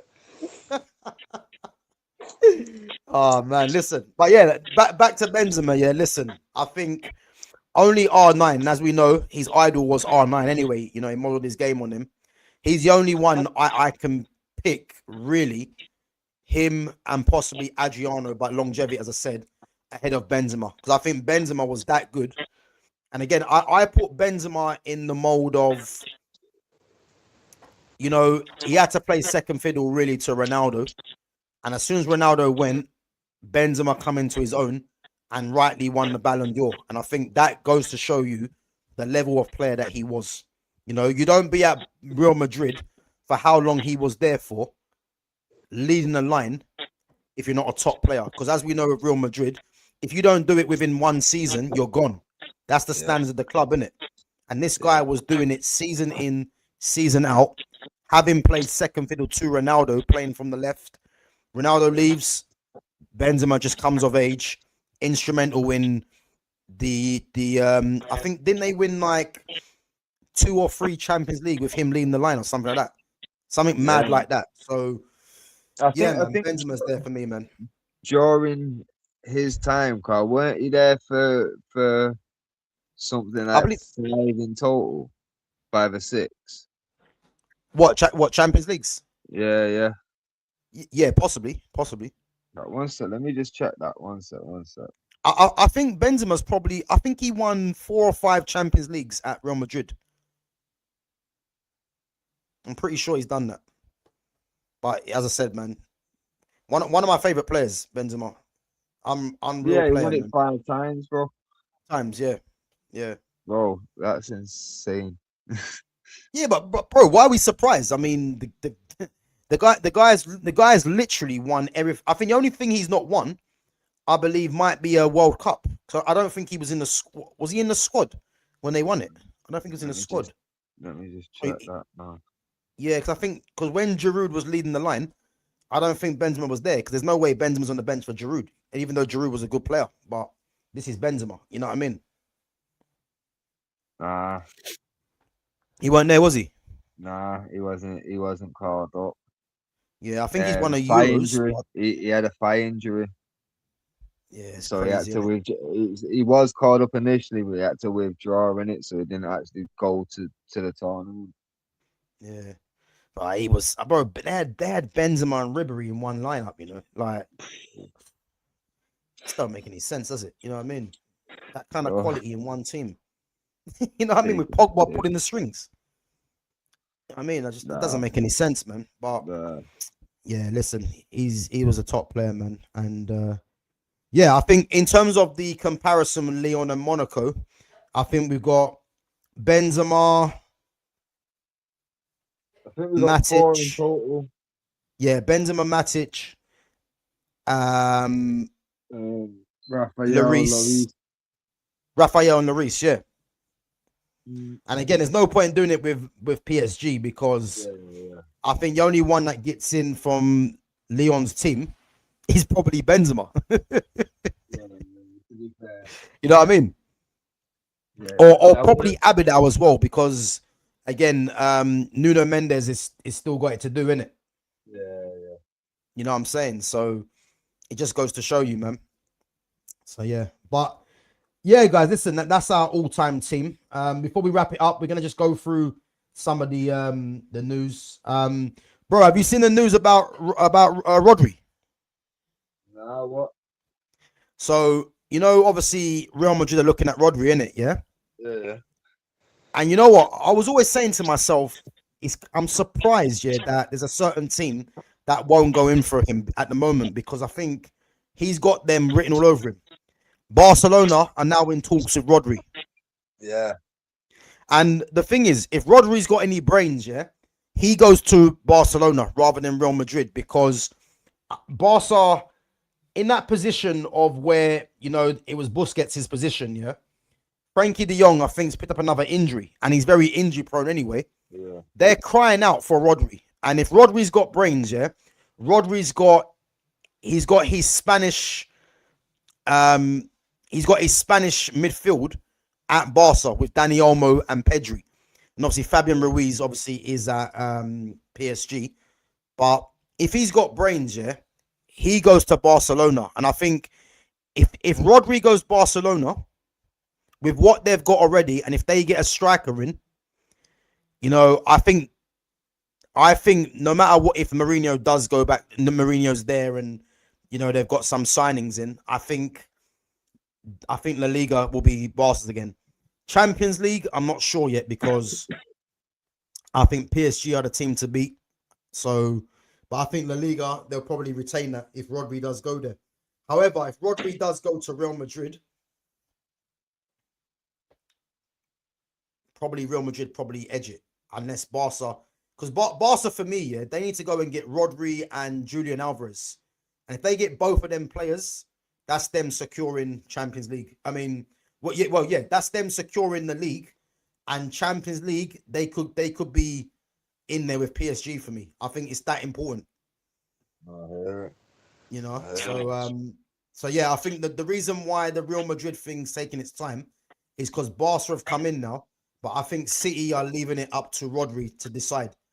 Yeah. So either he signs a new contract or he goes to Barca or Madrid. It'll be interesting to see what he does, but he's not got bad fucking options, has he? No, he's probably got the two best options he could ever wish for. You know what I mean? Fucking you know, a mega money new contract or going to two of the biggest teams in the world. Like having just won a World Cup, winning the Golden Ball, and winning everything there is to win in the game. He's just taking the piss now. You know what I'm trying to say? Just taking the piss. Like the guy's conquered football, literally. For real. Like he's conquered football, man. And his next contract, yeah, he'll be on serious money wherever he goes, whether it's Barca, Madrid, or staying at City. Yeah.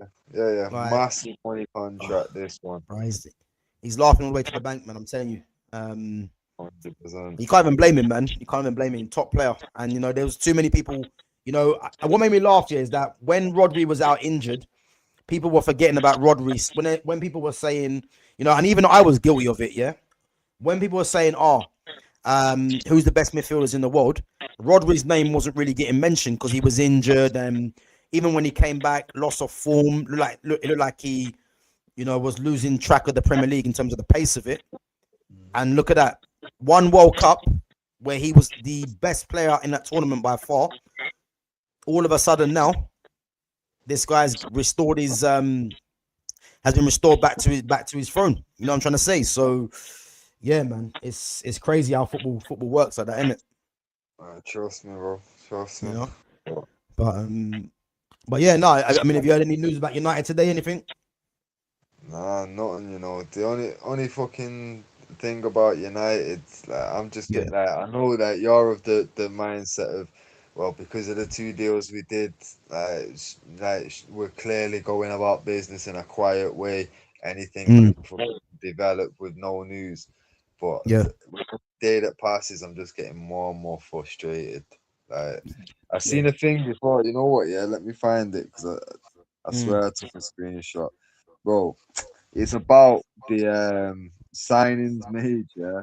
Now when we've got no Champions League and when we have, yeah, yeah, yeah. here it is. But yo, Mm. no Champions League signings.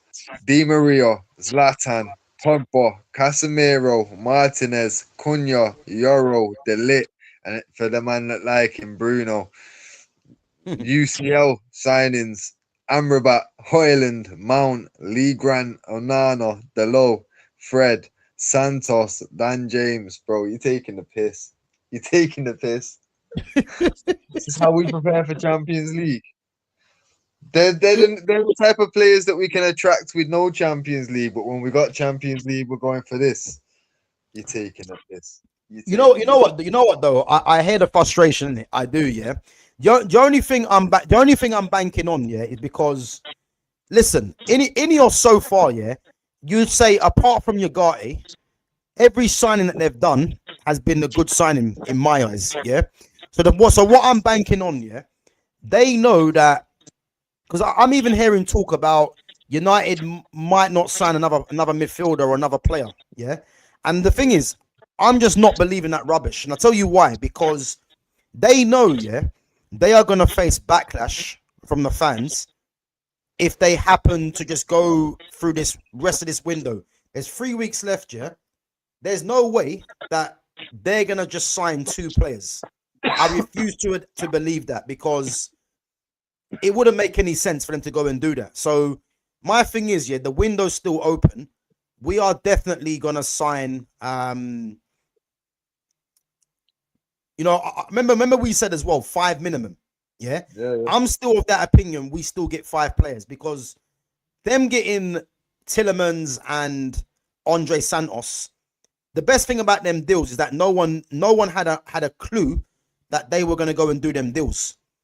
So for me personally, I'm looking at that as thinking they are working behind closed doors to get something done because they know that they cannot close the window with just two signings like that.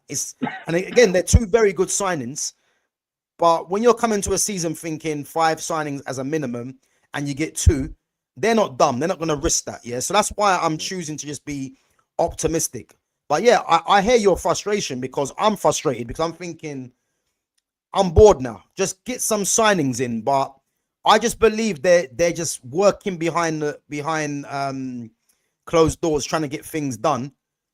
And there's things that are in the pipeline. That's the only thing I'm looking at because there's no part of me fits yet. If Man United come out this end of this transfer window and we've got 2 signings, I'll be the first one to be chatting about Ineos saying that yeah these guys need to go. But I think so far we have to trust in them because the signings they've made so far have been positive signings, and I think the only thing we can look at, man, is that, and hoping that look, there's 3 weeks left of the window. These guys are gonna make some business, man. No, I That's what I'm hear it. looking at. But the most frustrating part of all this shit to me is, bro, we've known like we were getting talk from before the season ended, like that we're addressing the fact that we need 3 midfielders. You know what I mean? We've fucking also got money for other signings as well. So they're telling us already we're gonna get 3 midfielders guaranteed. And Yeah. there's going to be other additions as well. It's not just going to be 3 midfielders. So we've all been clear. This is what we're doing. I don't understand. Like, obviously, I get that. Okay, deals aren't always quick and easily done, but I just don't understand how we've got just over 2 weeks, 2 weeks and 2 days or some shit before the season starts. I understand we've still got another 8 days after that before the window closes. But bro, that's insane to be thinking. We actually start our new season in 2 weeks' time, and we've brought in two players. Yeah, Like it yeah, do like knowing that there's a World Cup coming up, I don't know why early business wasn't done. I thought, okay, benefit of the doubt, they're being precautious just in case they sign someone, they go to a World Cup, get injured. Fair enough. yeah, As yeah, soon as that World Cup's done, or as soon as people start getting eliminated and coming home, that fucking get this shit wrapped up. You know what I mean? You can be in talks with the club to have the deal pretty much there. All you need to do is sign the fucking paper when they come back fit. You know what I'm mm, saying? Like, 'cause at the end of the day, you can agree a fucking transfer, and if someone comes back and they've got a knock or an injury or whatever, the transfer is cancelled. In it, it's simple. They failed the medical. mm, I don't see why you can't just have shit wrapped up, ready as soon as these man can fucking come and pass a medical, get it done. Yo, a couple of seasons ago, I remember bare fans talking all this commotion about, oh, it's not fair on Amarim. He didn't get a pre-season. How important pre-season is to fucking bro. If pre-season is that fucking important to managers, how important is it to new signings then? yeah, You know what I'm saying? yeah, Where's the same outcry? Where's the same? And like, bro, furthermore, let's be real. Even though Carrick's fucking been in charge for a couple of months now, this is his first transfer window. You know what I yeah, mean? Like, bro, look at everybody else's first window. Everyone's got a fucking much better deal. Even Amarim, who did the same as fucking as Carrick, he was here for a couple more months and then got his first proper window. They skipped January and made him wait to the end of the season. But his window, couple 60 mil players, bang, bang, bang. Just obviously was waiting for a bit, but it was like, yo, we knew who was getting, and then when it comes to the striker, it's literally we're just waiting to find out who Arsenal gets so we can take the other one. yeah, Saying, but everything was wrapped up as quick as possible and easy as possible. Bro, this is exactly what we need instead of leaving. But to be fair, even then they fucked it up. Everything was getting pushed back and pushed back last minute. Fucking, that's why we ended up missing out on Belabor and struggling fucking for depth. That's why we was going out in fucking first round of every competition that we were in. mm, Absolutely no depth to our squad. yeah. And No, no, that's I hear it. I hear it. As I said, man, yeah, it doesn't really make sense at the moment. But what I would say to you, yeah, if Ineos get 3 signings within the next 3 weeks, everyone's opinion is going to change, isn't it? And that's what I'm looking at. I'm just thinking, yeah, it's been a window which I didn't expect because I would have thought we would have had 5 players in at least already. And this is the problem. You get your hopes up thinking we're going to get this signing, we're going to get that signing. But still, you have to look at the fact that, we spent 48 million on Santos, 35 on Tillemans, and it's good business, really. Like, I don't think anyone can say it's not good business. But no, the 100%. big question mark is we haven't got we've only got 2 players in, and that's the problem. So Yeah. yeah, And I understand. I understand, man. But I just think two we need to weeks just away from 2 weeks away from a new season, yeah, we shouldn't be waiting to find out, are we selling Rashford to get a replacement, or are we gonna have to put up with it for a year? And yeah, are we gonna fucking sell Xerxes and try and find a new strike? Bro, we got 2 fucking weeks. What are we talking about? Why are we not just preparing for the new season? Why are we now considering, are we gonna fucking sell someone and replace them, knowing how fucking long it takes us to get a deal across the line? We're yeah, contemplating selling to buy. The yeah, fuck are we doing? mm, If you're planning to get Rashford out, you know what you do? You fucking sign his fucking replacement. Make it clear to him, bro, you're getting no game time. I don't care mm, what wage you're on. You're not getting a minute. Your career is going. You think you fucked now for options. You fucking see next year when you fucking sat in a fucking reserve team for 12 months and your values fuck all, but your contract's ridiculous. No mm, one's gonna sign you. You know what I'm saying? It's now or never, mate. You've mm, got to make him have to leave. Same way with Onana. Onana was talking about he's gonna come back, fight for his place. What have we done? We just signed a fucking 30-odd-year-old fucking goalkeeper to be the fucking backup. bro, you don't have a job here anymore. Yeah. You know what I'm saying? This is how we should be operating 2 weeks out from starting the season. When you're talking about, okay, look, Chelsea's got a new manager and a transfer ban. You know what I'm saying? They're not allowed 2 windows. They're not allowed to do nothing.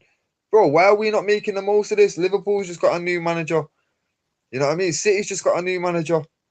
Newcastle's about to get a new manager. Tottenham's just got a new manager. You know what I mean? Yeah. When we like, even though our manager is technically it's his first window, bro, he's one of the longest standing managers in the top half of the table.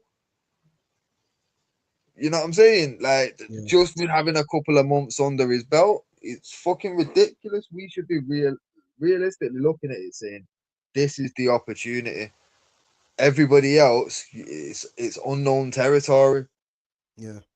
You know what I'm saying? With us, we've got a little bit more stability than everybody else. We have a slight edge over the competition. How do we fucking maximize this edge? Well, we need depth. We've known that all last season. So why the fuck haven't, if we're bargain hunting, cool. Why haven't we been doing that from the longest and getting these? Yo, you're acting like we can't get the deal across the line until a certain date, yeah? But we could wrap up a deal in fucking February if we fucking really wanted to. You know what I mean? You can approach a club and talk to them in fucking February, get the deal wrapped up, and it'll just go through when it goes through. I don't understand why, if you're bargain hunting and you're looking for release clauses, why the fuck aren't you triggering these earlier? Tielemans, bro, his release clause, why the fuck didn't we trigger that as soon as we was able to fucking do something? The funny thing is with the Tielemans one, yeah. I wonder if the club knew that the 35 million release clause. I wonder if they knew that all along, or was it a recent thing? Because if they knew that all along, you know, again, as you said, man, it would have been, why didn't they trigger that earlier on? But the fact that it's been done now is fine, isn't it? But bro, for me, it is a bit odd. Villa players have got fucking weird release clauses, you know. Have you not seen that? Dean, how much his release clause was? I think, wasn't it 14 million or something like that? 14 million, bro. Yeah. Bro, that's a joke. That's a joke. What do you mean? And the funny thing is, he's gone back to PSG. You know what I mean? Bro, it's not, and it wasn't like it was a deal that was like, I think that was the release clause. It's not just exclusive for PSG. It weren't like it was part of the sale. I think it was just part of my man's contract. If someone comes in, 14 mil is the price. Yeah. Bro, that's insane. Well, the thing is, they've actually signed the replacement, though, isn't it? Because they've got Ian Matson still there, but they've signed or they're signing Ruggeri from Atletico Madrid, isn't it? So again, the thing is with them, yeah, and this is what I like about what Villa are doing. They've got targets in mind. So when they're gonna sell, they've sold Morgan Rogers, yeah. But I believe that they're gonna invest that money that they've sold Rogers for. I don't know when they're gonna do it, but you can expect them to do some sort of business. You know, Dina's gone, Ruggeri's coming in, like for like replacement. You know what I'm trying to say? They got rid of Tielemans, obviously got the release clause was activated. Who do they bring in to replace him? João Gomez. And apparently, I think they're looking at Manu Kone as well. And they can afford Kone. So, man, it is worrying in that sense, isn't it? But as I said, I'm just as fed up as you, innit? But the one thing I will say, as frustrating as it is, there is still 3 weeks left of the window, innit? And you know, I think we just have to believe that they are working on things to get things done. You know what I'm trying to say? So I don't know. I'm not sure who the next signing is going to be.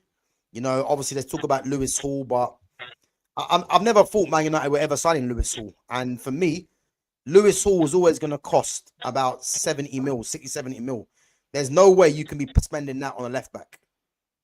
Not for me, man. Like, I know Lewis Hall's only 21, yeah, but for me, 70 million and those kind of transfer fees are meant to be for your elite players. You know, we're now getting players like Yan Diamande going for 120. Like, that's criminal, by the way. That is criminal.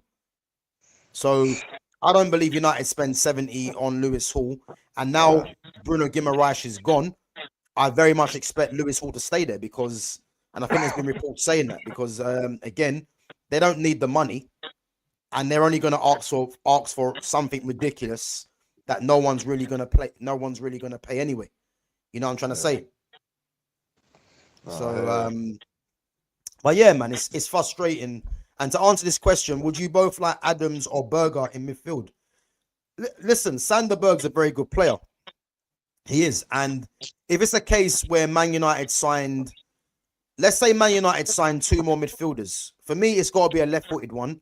But if there was no other players to get and Sander Berg was one of them, listen, Sander Berg's a good player, so I wouldn't be dissatisfied with that. I've always said, because of the balance in midfield that I like to see, and the fact that we've got no left-footed central midfielders, if we sign 2 more players, for me, it's got to be left-footed players.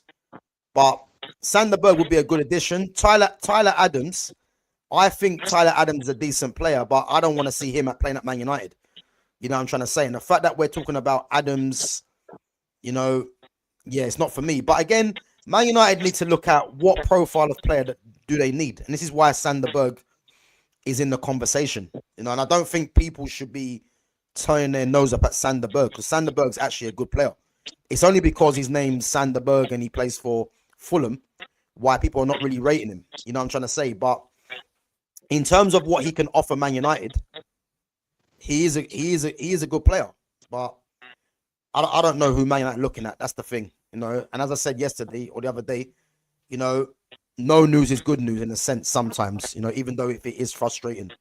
Because it just, to me, it's telling me that they're probably working on deals. And again, if they're making it public, we all know how it works. You know, the fee goes up. So I think the fact that, you know, there's nothing at the moment, you know, it's frustrating, but it could be seen as a positive thing as well, you know. But what do you think of Adams and Berger anyway? Do you think if Man United pivoted to them players, it'd be acceptable? Well, to be fair, similar to you, Sander Berg at the right price, like I wouldn't complain. You know what I mean? But it's not on my list of ideal signings. You know what I mean? But I wouldn't complain too tough. But Adams, I don't want to see that kind of signing. You know what I mean? Like, I don't want to see certain like types of players at United. I think signings like especially Adams, you can only be satisfied with a sign like Adams if you've got a Camavinga or someone like that already. And then if it's a case of just bringing in, you know, another body or someone to cover, then cool. But if Man United come out of a window with Adams, and we have 3 midfielders, it's like, we didn't really sign up for this. You know what I'm trying to say? But we're not getting Adams anyway. I'm not even going to entertain it. You know what I'm trying to say? We're not getting Adams, man. It's not going to happen. Out of what we've done business-wise so far, for me, Santos is the one that, is of an ability where he can step into the first team now and play a part. But for me, he's going to be one for that we've got to get the best out of him before we're going to see it. You know what I mean? So we've got time on that one. Tielemans is the right now, but like the next one is like kind of the statement one, which is the young one that's there now and still got bags of potential left in them. You know what I'm saying? Them options are fucking running thinner and thinner, and that's why I was saying it a couple of weeks ago to you, innit? Like, that's the concerning thing. If we don't get like who we've been talking about, or one of the names that we've been talking about, like it's gonna be a pivot to something like that, like. And that's what really concerns me, because fucking hell, like I can understand, right? We don't want to pay like 85 million on fucking Fernandez when we can get 2 players for that same amount of money. You know what I mean? Fair play, I get it, but like fucking when you're letting, like, obviously the same you can say about Tonali and that, but when you're letting all these players go, and then you're looking at, right, who's left on this statement signing list. You're like, well, you've got one that's just signed a new contract, one that's saying that he wants to fight for his place, and you know what I mean. You're like, well, fuck you know, this we don't really have a list left. You know what I mean? Like Yeah.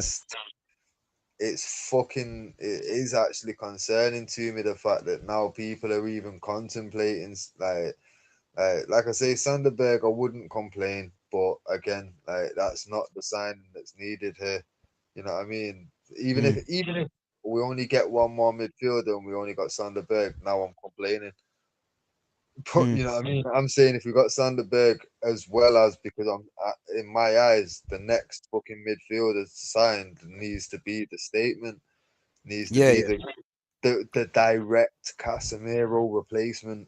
Look how But bro, important. but this is why, yeah. This is why though, yeah. I can't ignore that it can only be Camavinga.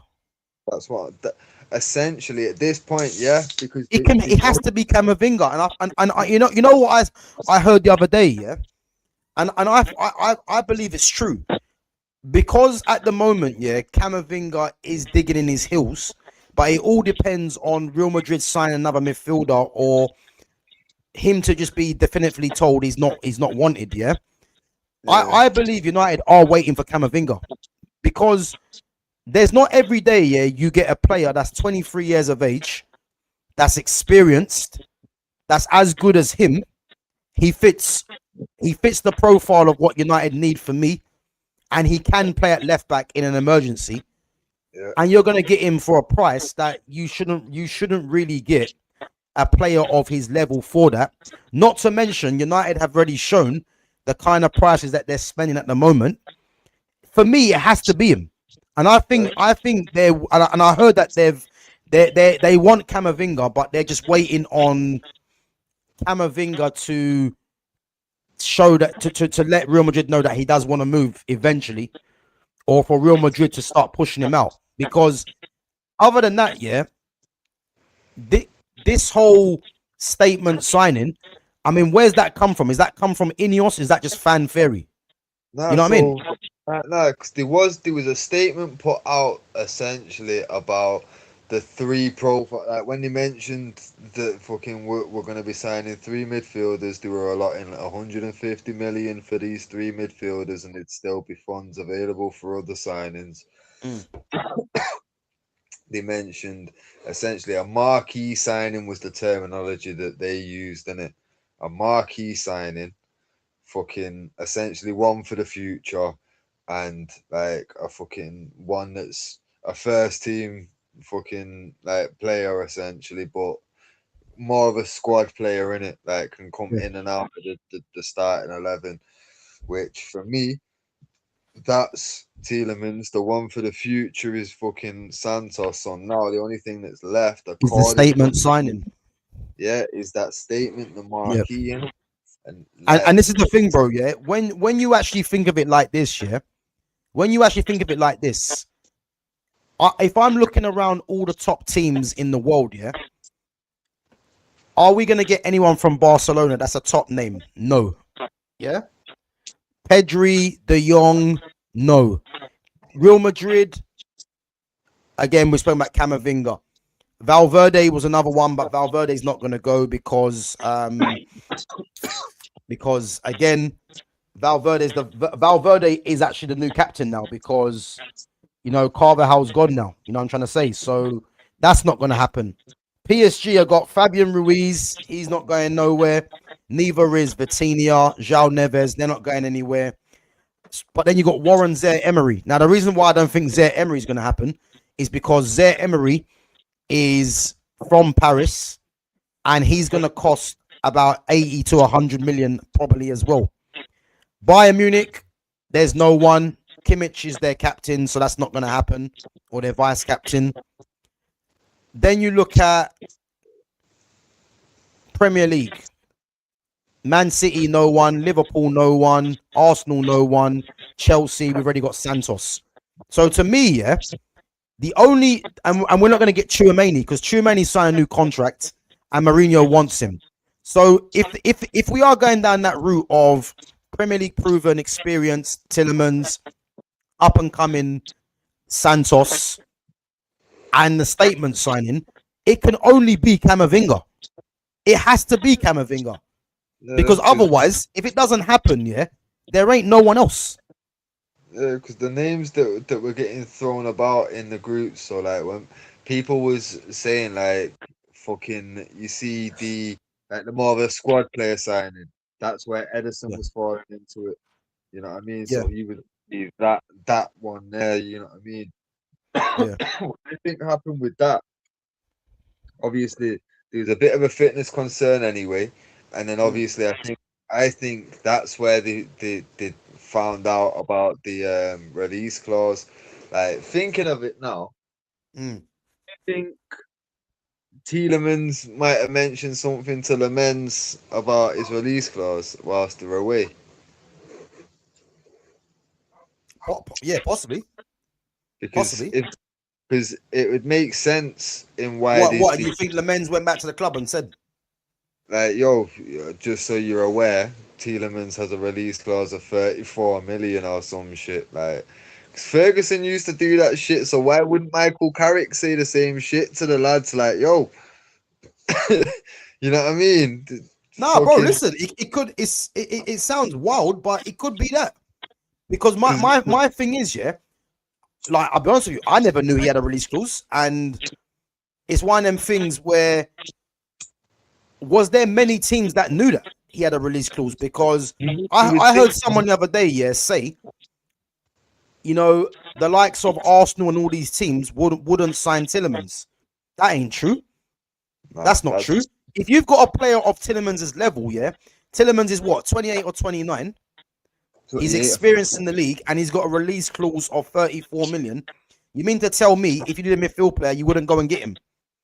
So No, I don't believe that for a second. You know what I'm trying to say? that's what I I'm just saying. think that not many teams knew that. And United Yeah. United could have used Lamens to go and find that information out. You never know. Because that's what I'm saying. Like realistically, if my man, or even Tielemans might have gone to Lamens and said, "Yo, do you mind letting your gaffer know that I've got?" You never know, bro. Yeah, You know, I hear it.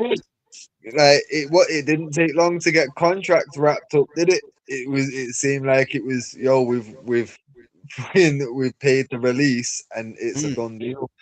You know what I mean? 100, Like 100, it's yeah. not long.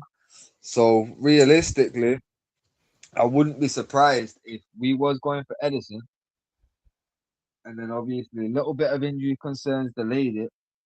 Within that time, found out about Tielemans' release, and then Yeah. obviously pivot. Okay, we'll drop the Edison one, but now that probably made the younger one a clearer shot. It was probably between Santos and somebody else.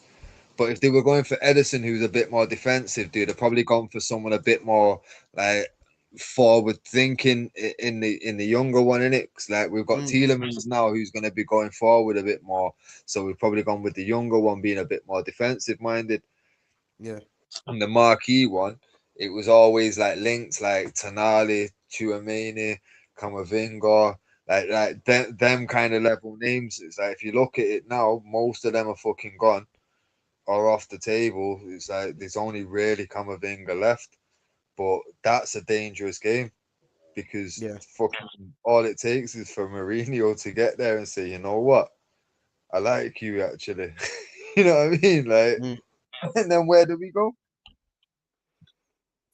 Okay, if we end Yeah, up again, playing but again, City, I never really thought Chouameni was realistic anyway. I mean, yeah, I just didn't really take it seriously. I mean, because we know Mourinho, the kind of players Mourinho likes. So I just thought as soon as Mourinho was arriving there, he's gonna instantly like Chouameni. And I think it was a straight choice between Chouameni and Camavinga. And I think because Chouameni's been playing more regularly, Camavinga's been in and out of the team. I think that's where Mourinho was going to pivot to, innit? But to answer this question here, do you really think Santos was worth that price tag? Let me tell you something about Andre Santos, yeah? The fact that Man United managed to get Andre Santos, and again, I've not watched all of United's games, yeah? But from some of the clips that I've seen, it justifies United going for Santos because Santos is 21 years of age. He's been earmarked to be the long-term successor to Casemiro. Yeah, he can play in the 6, the 8, and the 10. I believe he's better as a 6. And we've got him for 48 to 50 million for a 21-year-old. Manchester City have paid 116 million to Elliot Anderson. Are you telling me Elliot Anderson is infinitely better than Santos? And if he is, why is he better? What, because Man City bought him? But the only thing I will say though, we have got a horrendous track record with Brazilians. We have got fucking horrendous history. Yeah. But bro, what I would say, from what I've seen so far, and his potential, I'm optimistic because when I look at the fact that we spent 48 million or 50 million on Santos and some of the other price tags that have been flying about, he's going to prove value for money just because of the price tag. Because Elliot Anderson's never going to live up to the 116 million price tag. He's not. You know, you're seeing Diamande 120. You're seeing Morgan Rogers 117. We've got a guy that's the youngest out of all them. Obviously, Diamande's 19, but in the Premier League. And we've got him for 48 million. I mean, that is good business because I never thought Chelsea would sell him. So, no, but here's the thing, though. You know, Chelsea, like, once I've seen it before. Chelsea are trying to get rid of bare players, you know. So, guys, make sure you're smashing that like button as well, and make sure you sub to the channel. Make sure you go and follow Fitz on his socials as well, which is in the description. We're gonna wrap it up in about a couple of minutes. If you got any other questions, go on, bro. Chalobah, Fafana, Disasi, Balashil, fucking Jackson, Delap, fucking, and a couple. Is that Wesley Fafana or Datro Fafana? Well, they will actually sell both Wesley and Datro. Yeah, bro. And I think Wesley Fafana stays personally. I think he stays.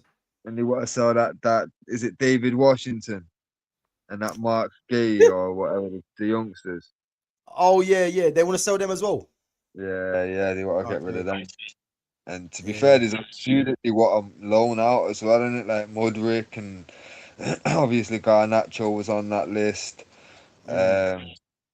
Fucking Denner, Wiley. That's the point. He's gone to Aston Villa, Garnacho, innit? With an obligation to buy. Yeah. Bro, please tell me you've seen the clips of his first game. Bro, I choose not to watch players of that low level. Nah, bro, nah, you have to. Was he chasing his first touch again? Bro, one sec. I'm gonna find it now just whilst we're on stream. Go through some comments. I'll find you the clips to just send it you so you can check it now live. Yeah, no bro, worries. It was horrendous. He said you don't think twice when United call. Well, yeah, listen, man. Man United is still one of the biggest clubs in the world, but you know, I listen, I hear what Fitz is saying, man. It is frustrating, but as I said, the window's still open. If it was a week left of the window and we had only signed 2 players, trust me, I'll be losing my mind if that was the case, because it'd be unacceptable. But Ineos know they cannot go into this new season with just 2 signings. They know that. So just based on that, I'm confident that we are going to be making at least 3 players we're going to sign. We are going to sign another player. So I'm not worried about that, because there's no way we go into the season with just 2 players. It's impossible. Let me check this.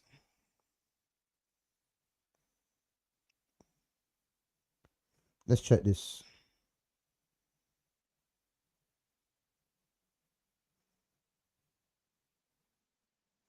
Oh, this guy's toilet, man. And there's a second one to watch as well.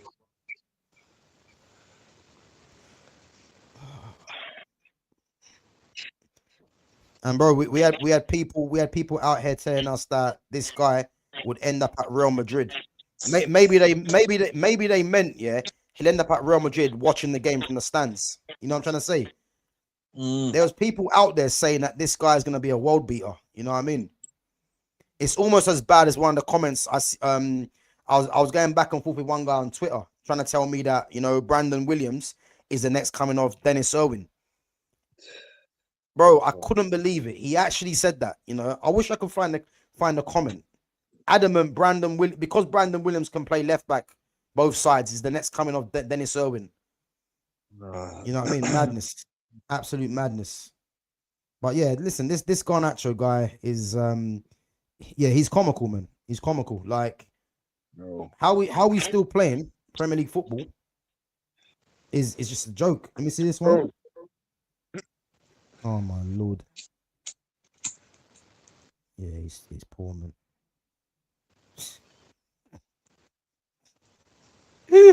Yeah, it's embarrassing. It's embarrassing, man. I mean, that pass he tried to make in the box, yeah. At what point did he think someone was on? Like he must have. He needs help because, bro. Even that one, like the first clip, yeah, with that just the ghost ball, bro. Did he forget he's the winger? The fuck? He was passing to the winger, which is himself. Get me, like what the fuck is he doing, like, bro? Oh my days. But you know what makes it worse? You know what makes it worse, yeah? Besides all that, yeah, he's even got the audacity to moan at the player, trying to tell the player, why weren't you there?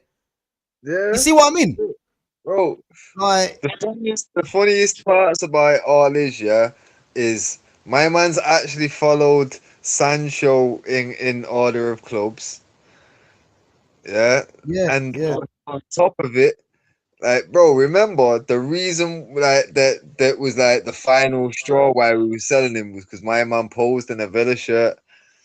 Yeah, he did actually with Rashford on the back, innit? Yeah, bro. I forgot about that. Yeah, that's crazy. He ended up getting sold. That's probably why Villa went for him. I won't be surprised.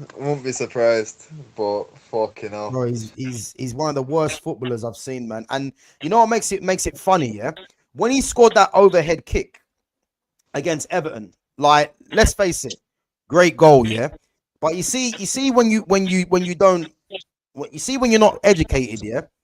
You see a goal like that he scored, yeah. He can never ever replicate because the cross, I believe, was deflected. Everything fell into his favor.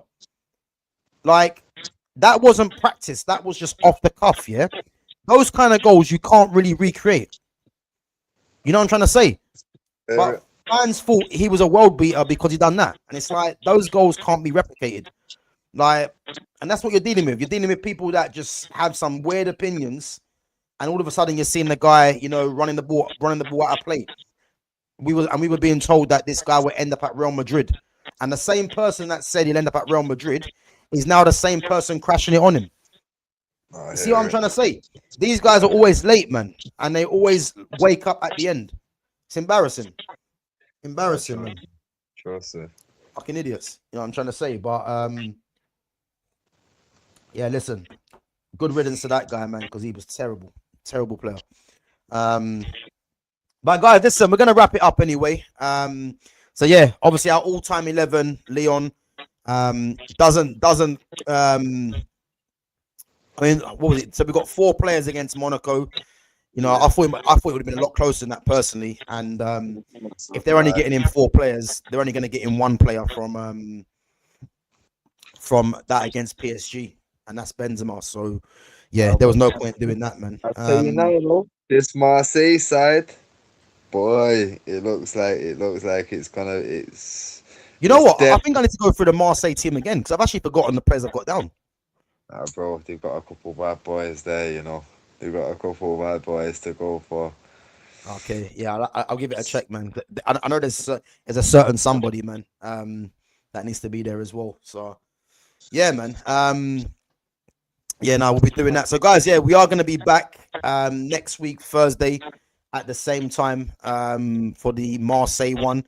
And just to let you guys know as well, yeah, at the start of the new season, you know, there is going to be some sort of scheduling going on. So me and Fitz will be moving the all-time 11 to a Saturday instead, but it's going to be every 2 weeks, you know. But on a Thursday, same time, we are going to be doing our Manchester United talk. So we've definitely decided on a name for it as well, which you guys will see come the start of the season. So yeah, that'll be on a Thursday at 8 o'clock. And then on the Monday, you know, we're going to get Jonas back on, Liverpool fan, and have the Monday for myself, Fitz and Jonas as a weekly roundup.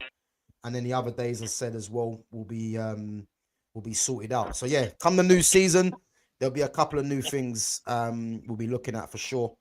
And yeah, keep an eye on tomorrow, guys, as well. So I'm not sure if I'm going to do it as a live or an upload, but I got something planned for you guys tomorrow.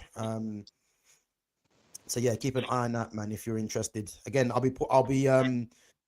if it's a live, I'll schedule it, as I say, at times. So just keep an eye on the notification to see when I go live. But I'll be looking at doing that tomorrow, if anything. But other than that, Fitz, man, you got anything you want to plug before we wrap it up? Nah, man, just fucking make sure you smash the like, subscribe if you're new, and always go back and check the other content as well, man. There's a lot of all-time 11s that we've done at this point now. Done fucking like something like 30 odd now, innit? Including well, we've done loads, man. Obviously, if we're combining that, with the nations as well. Yeah, listen, there's quite a few on there. So we got the all-time top nations, all-time 11s. We've got the major clubs as well. So yeah, listen, man, make sure you guys give that a watch. It's on the playlist, and there's loads of other content on there as well.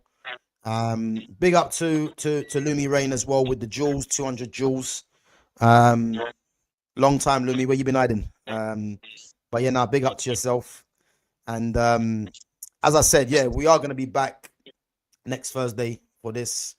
And yeah, keep an eye on tomorrow, guys. That's all I'm going to say, because I might have something a bit different for you guys today with my new little gadget I got going on as well. So yeah, listen, just keep an eye on that one. But yeah, other than that, make sure, guys, you smash the like button on the way out. Make sure you sub to the channel as well, and make sure you smash that like button. And guys, make sure you go and follow Fitz on his Instagram, which is in the description. So yeah, go and give him a follow. He's got a lot of good football knowledge, man. Not just football, but just all general sports. So yeah, go and give him a follow on Instagram, you know, and keep his spirits up, man, because I know he's a bit down with the Man United stuff. I am, but I'm trying to keep it, you know, level-headed and just hope that Ineos don't let us down, man. So let's see what happens, you know. But yeah, other than that, guys, I'll catch you guys tomorrow. And yeah, have a good rest of the evening. If I don't see you guys, have a good weekend. But yeah, we'll definitely be back for this next week. Big up yourselves. Big up, bro. Come on. Bless, bro. Big up, man. Later.